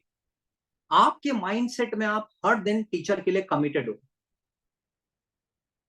ये आपके लिए एक एंकर है कि मुझे अपने टीचर को आंसर देना है, और ये एक ऐसा सिस्टम है जो पॉसिबल है। यदि मेरे पास मान लीजिए मेरी 80 बच्चों की क्लास है और उसमें 10 बच्चों के मैसेज आए, मेरे को एक मैसेज को 2 सेकंड में रीड करना है, 2 से 3 सेकंड में, और एक थम्सअप का मैसेज भेजना है। तो ओवरऑल उन 10 बच्चों के साथ में मैंने हार्डली 1 मिनट में इंटरेक्ट कर लिया। बट मेरे दिमाग में इंप्रेशन है कि भाई आज अली का मैसेज आया कि आज उसने होमवर्क नहीं किया, इस रीजन से नहीं किया। और हो सकता है मैं क्लास में उससे पूछ भी लूं कि भाई मान्य तुमने आज होमवर्क क्यों नहीं किया, मुझे ध्यान रहेगा तो। बट आपके साथ क्या हो रहा है? आपकी डे बाय डे अकाउंटेबिलिटी बढ़ रही है टीचर के साथ। तो ये टूल है जिसका हमें फायदा उठाना चाहिए। देखिए बड़े सिस्टम्स में पॉसिबल नहीं है, जहां एक एक क्लास में 300 बच्चे बैठे हैं, जहां एक टीचर दिन भर में 5 बैचेस में जा रहा है, और एक टीचर एक बैच के साथ एसोसिएटेड नहीं है। ये इन छोटे सिस्टम, हम हमारे सिस्टम आईआईटी के फील्ड में छोटे सिस्टम है। 11 में हम 250 बच्चों को पढ़ा रहे हैं, तो बड़े इंस्टीट्यूट से कंपेयर करें तो वहां 2500 टीचर हैं, यहाँ 11 में 250 बच्चे कम पढ़ा रहे हैं। तो ये हमारे लिए एक्स्ट्रा प्रिविलेज है कि इतने कॉम्पिटेंट, इतने हाई ग्रेड टीचर्स हमें 1-to-1 जानते हैं। हमारे पास वो फैसिलिटी है कि हम उन टीचर्स से 1-to-1 इंटरैक्ट कर पाए। तो क्यों हम इस फैसिलिटी का फायदा नहीं उठा पा रहे? तो इन आप पेरेंट्स के सामने बोल रहा हूं कि डेली का एक फोन में रिमाइंडर सेट किया जाए। सुबह 7:30 बजे का, सुबह 7:15 बजे का या 7 बजे का, जब भी बच्चा घर से निकलता है, जब वो तैयार होकर अपने दूध पीने के लिए या ब्रेकफास्ट करने के लिए बैठता है, उस टाइम का दोनों पेरेंट के मोबाइल में एक रिमाइंडर सेट किया जाए डेली बेसिस पे। भाई होमवर्क कंप्लीटेड नहीं, मैसेज किया क्या सर को, करो, मेरे सामने करो। ये प्रैक्टिकल वायबल चीज है, ये वायबल चीज है, ये मैं कर सकता हूं। मैं आपके साथ में वही कमिटमेंट दूंगा अपनी टीम के बिहाफ पे जो कि हम कर सकते हैं। ये वायबल चीज है। और जैसे ही मैं आपका मैसेज देखूंगा, मेरा आपके लिए रेस्पेक्ट बढ़ेगा कि यार ये बच्चा कनेक्ट होना चाहता है, ये बच्चा गाइडलाइंस फॉलो करना चाहता है, इसमें वो स्पार्क है। हम ढूंढते, हमारी हमारी आंखें लगातार क्लास में वो स्पार्क ढूंढती रहती है। लगातार हमारी आंखें, हम टीचर्स की आंखें क्लास में ढूंढती रहती है कि कौन सा बच्चा है जो फॉलो कर रहा है, जो पढ़ाई कर रहा है। तो जैसे वो उड़ती चिड़िया को पहचानने वाली बात होती है ना, ऐसे हम क्लास में पहचानते हैं। तो आप हमारे अंदर एक रिस्पेक्ट जनरेट कर रहे हो यदि आप हमें इन्फॉर्म कर रहे हो। और ये आपके लिए भी रिमाइंडर है, क्योंकि रोज रोज तो मुझे मैसेज नहीं कर सकते हो ना सपोज। हर दिन ही मैं भी, हफ्ते में 5 क्लासेस मेरी आ रही हैं, और 5 दिन ही आपने मैसेज कर दिया कि सर होमवर्क नहीं कर पाया, होमवर्क नहीं कर पाया, आपको भी शर्म आएगी। तो कहीं ना कहीं ये आपके लिए एक टूल की तरह एक्ट करेगा कि नहीं, आप आज तो होमवर्क करना पड़ेगा भैया, कल भी भेजा था, अब आज तो नहीं भेज सकते। ये एक ऐसा प्रोसेस है जिसको हम पूरे 2 साल फॉलो कर सकते हैं। अब इसको क्यों नहीं कर रहे हो बच्चों? क्लास में लगातार हम टीचर्स बोल रहे हैं, जैसे पेरेंट्स के सामने आपको जजमेंट का फियर नहीं रहता ना, अब शायद बड़े हो गए हो तो थोड़ा लगता है, अब फिर भी लगने लगता है। बट हम टीचर्स के, हमारा सोल पर्पस क्या है? हमारा सोल पर्पस है कि जिस ड्रीम के साथ में आपने हमारे इंस्टीट्यूशन में एडमिशन लिया है, हम उसको रियलाइज करवा पाए। हमारा सोल पर्पस ये है। और हमारे में इतनी मेच्योरिटी, हम ये भी जानते हैं कि आप किस बैकग्राउंड से आ रहे हो, आपकी पर्सनैलिटी अभी किस लेवल पर है, आपकी मेच्योरिटी किस लेवल पे है, आपकी अंडरस्टैंडिंग किस लेवल पर है, और हमें कैसे उसको धीरे धीरे धीरे धीरे पुश करके जो रिक्वायर्ड लेवल है उस पर लाना है, ये हमारे में अंडरस्टैंडिंग है। तो आप हमारे सामने जज होने का फियर मत रखो। मैं इस पब्लिक प्लेटफॉर्म पे आपके सामने बोल रहा हूं, हमारे सामने तो आप एकदम नेकेड होने चाहिए कि गिरीश सर मैं तो ऐसा हूं, ये मेरे ड्रॉबैक्स हैं, ये मेरे प्लस पॉइंट्स हैं, ये मैं इन चीजों में स्ट्रगल कर रहा हूं, और मेरे को आपकी गाइडेंस चाहिए। हमारे लिए कोई उसमें कोई अतिशोक्ति नहीं है, हमारे लिए कोई आश्चर्य नहीं, क्योंकि हम इस प्रोफेशन में बाय चॉइस हैं, बाय कंपल्शन नहीं है। जितने टीचर्स आरजी की टीम में है, वो उनको पढ़ाना पसंद है, वो क्लास में जाके उस अपने प्रोफेशन को एंजॉय करते हैं, वो बच्चों के साथ इंटरेक्ट करने में मजा आता है उनको, ये उनका लाइफ लाइन है। बच्चों को डाउट्स बताना, बच्चों को सिखाना, उस प्रोसेस को एंजॉय करते हैं। तो हमें आप रूटीन टीचर्स की तरह मत लीजिए, हम यहाँ पे आपकी बाउंड्रीज को स्ट्रेच कराने के लिए हैं। तो हमारे सामने आप फियर ऑफ जजमेंट मत रखिए कि यार सर क्या सोचेंगे, सर कुछ नहीं सोचेंगे। सर ये सोचेंगे कि आप इंप्रूव करना चाहते हो। यदि सर को आप अपनी प्रॉब्लम बता रहे हो ना, तो सर ये सोचेंगे कि यार आप ईमानदार बन रहे हो, आप अपने आप को ओपन अप करना चाह रहे हो, यानी कि आप एक सीढ़ी ऊपर चढ़ चुके हो, सर आपको देख के खुश होंगे। बच्चे डिफरेंट है, इस एज ग्रुप में बहुत सारी प्रॉब्लम होती है, बहुत सारे बच्चे पोर्नोग्राफी से अफेक्टेड हैं, बहुत सारे बच्चे किसी और डिस्टॉर्शन से अफेक्टेड है। बच्चे आते हैं हमारे पास, शेयर करते हैं, और हम उन्हें अपने एक्सपीरियंसेस शेयर करते हैं, उनको कंफर्ट फील कराते हैं। किसके पास जाएंगे ये बच्चे? यदि आप पेरेंट्स के पास डिस्कस नहीं कर पा रहे हैं, हम टीचर्स के पास डिस्कस नहीं कर पा रहे हैं, तो बच्चे जाएंगे कहां? फिर ऐसे रिसोर्सेज के पास जाएंगे जो इनको मिसगाइड करेंगे। तो आप हमारे सामने किसी भी तरह का फियर ऑफ जजमेंट मत रखिए। मैं आपको आपके पेरेंट्स के सामने बोल रहा हूं, कोई XYZ टीचर हो, यस, हर एक का बात करने का तरीका अलग होता है, हर एक की वॉइस की टोन अलग होती है, वर्ड्स की चॉइस अलग होती है, बट जैसे आपके पेरेंट्स के इंटेंशन एकदम क्लियर है, हमारे इंटेंशन भी एकदम क्लियर। तो मैं आपको ये कहना चाहता हूं कि ये सिस्टम बनाइए कि आप होमवर्क नहीं कर पाए, आप पढ़ाई नहीं कर पाए, आप लेक्चर रिवाइज नहीं कर पाए, you should write a message to your teacher कि सर ये आज हो गया, नेक्स्ट टाइम नहीं होगा, ताकि आप में धीरे धीरे वो संस्कार डेवलप हो कि आप में अकाउंटेबिलिटी आ रही। ये हमें बनाना पड़ेगा। आप सोचो मैं अकेला सब कुछ मैनेज कर लूंगा, नहीं कर पाऊंगा। हम सपोर्ट सिस्टम के लिए नेक्स्ट सेशन में बात करेंगे कि सपोर्ट सिस्टम में क्या क्या अलग अलग चीजें हैं, कैसे हम सपोर्ट सिस्टम डेवलप करें। तो bring in accountability towards your teachers, जो आपके पर्सनल इश्यूज हैं। देखिए फीजिबल सिस्टम क्या है, आप किसी भी टीचर के रूम के बाहर मत खड़े होइए। मैं पेरेंट्स के सामने आपको बोल रहा हूं, आज की तारीख में इंटरनेट एक वंडरफुल टूल है किसी के साथ कनेक्ट होने का। आप समझिए, जैसे सब पेरेंट्स के लिए भी यही है। एक है आप किसी टीचर से बात करना चाहते हैं और आपने आर्बिट्रेरी कॉल मिला दिया, टीचर किसी स्टेट में कहीं पर है, आपका कॉल पिक कर पाए नहीं कर पाए, क्या आपका कॉन्टेक्स्ट है, उस समय वो रेडी है आंसर देने के लिए नहीं है। तो हमें प्रोफेशनली जब डील करना होता है तो कैसे करना होता है? हमें सबसे पहले एक मैसेज ड्राफ्ट करना होता है, अपनी प्रॉब्लम को एक्सप्लेन करना होता है। Sir, I am this, belonging to this batch, मैं ये इशू फेस कर रहा हूं, मुझे ये लग रहा है कि मैं इसको ऐसे करूं, please kindly enlighten, I need your time. तो अब मुझे भी वो कॉन्टेक्स्ट मालूम पड़ रहा है कि भाई ये कॉन्टेक्स्ट है, या पेरेंट्स की तरफ से कोई कंसर्न है, तो आपने मेंटर टीचर को पहले लिख के भेजा कि सर मैं इस स्टूडेंट की मदर बोल रही हूँ, ये बच्चे की प्रोफाइल है, मैं ये चीजें फेस कर रही हूँ, और प्लीज मुझे आपसे बात करनी है। वो फिर टीचर अपने आप आपको कॉल कर लेंगे, आपको मीटिंग के लिए बुला लेंगे, हम बच्चे को बुला लेंगे, हम अपने आप करेंगे। But this is the way we should connect to the mentors. Arbitrarily अपन कभी कॉल मिला दें, उस समय हम उठा पाए नहीं उठा पाए, हम आपको एड्रेस कर पाए नहीं कर पाए, हमें कॉन्टेक्स्ट आइडिया हो नहीं हो, क्योंकि सारे बच्चों की परफॉर्मेंस तो हर एक को आइडिया नहीं रहेगा ना। आप तो एक ही बच्चे को देख रहे हैं, बट हम तो at the same time an number of बच्चों को देख रहे हैं। इवन तो हर बच्चा हमारे लिए इंपॉर्टेंट है, बट स्टिल लिमिटेशंस तो है। तो आपको हमें पहले कॉन्टेक्स्ट देना होगा कि किस कॉन्टेक्स्ट में आप हमसे बात करना चाहते हैं। इसमें लैंग्वेज कहीं पिक्चर में नहीं आ रही है। We don't need any formal communication कि आप हमें इंग्लिश में ही लिख के भेजें, आप हमें फॉर्मल लैंग्वेज में लिख के भेजें, आप हमें इंग्लिश में लिख के भेजें, आप हमें हिंदी में लिख के भेजें, आप हमें मिक्स करके भेजें, आप हमें वॉइस मैसेज भेजें, इट्स अप टू यू। हमें तो केवल आपकी बात जानने की कॉन्टेक्स्ट क्या है, किस मैटर में हमें क्या गाइड करना है, वो हमें समझना है। फिर उसके बाद आगे के एक्शन हमारे पे छोड़ दीजिए, हम अपने आप लेंगे, हम अपने आप आपको कॉल करेंगे, आपसे बात करेंगे। तो बच्चों मैं फिर से आपसे कह रहा हूं कि अब आगे के लिए let's connect to the teachers. ये टीचर्स ही हैं जो आपको आपकी ड्रीम्स को रियलिटी में कन्वर्ट करवा पाएंगे, आपके पेरेंट्स के साथ टीम की तरह काम करते हैं। तो यदि अपन इनसे डिस्टेंस मेंटेन करेंगे, और ऐसा क्यों हो रहा है? क्योंकि क्लास 10th में आप बिना किसी टीचर से बात किए इंडिया के टॉपर बन सकते हो।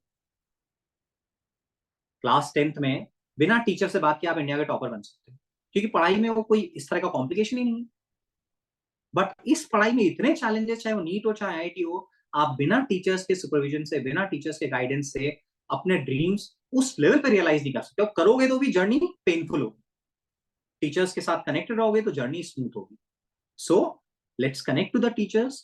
टीचर्स से अपन एक सेटअप करें, कम्युनिकेशन सेटअप करें, टीचर के पास अपना नंबर हो, टीचर के पास अपनी प्रोफाइल हो। मैंने इसीलिए इंट्रोडक्टरी क्लासेस में सारे टीचर्स को बोला था, मैंने खुद ने भी बच्चों से कहा था कि भाई आप हमें अपना एक एक इंट्रोडक्टरी मैसेज भेजिए विद फोटोग्राफ, ताकि जब भी आप हमें पिंग करो, हमें मैसेज भेजो, तो हम फटाफट कॉन्टेक्ट समझ पाए, अच्छा ये तो ये स्टूडेंट है, इस बैच में है, और हम उसके अकॉर्डिंगली आपको आंसर दे पाए।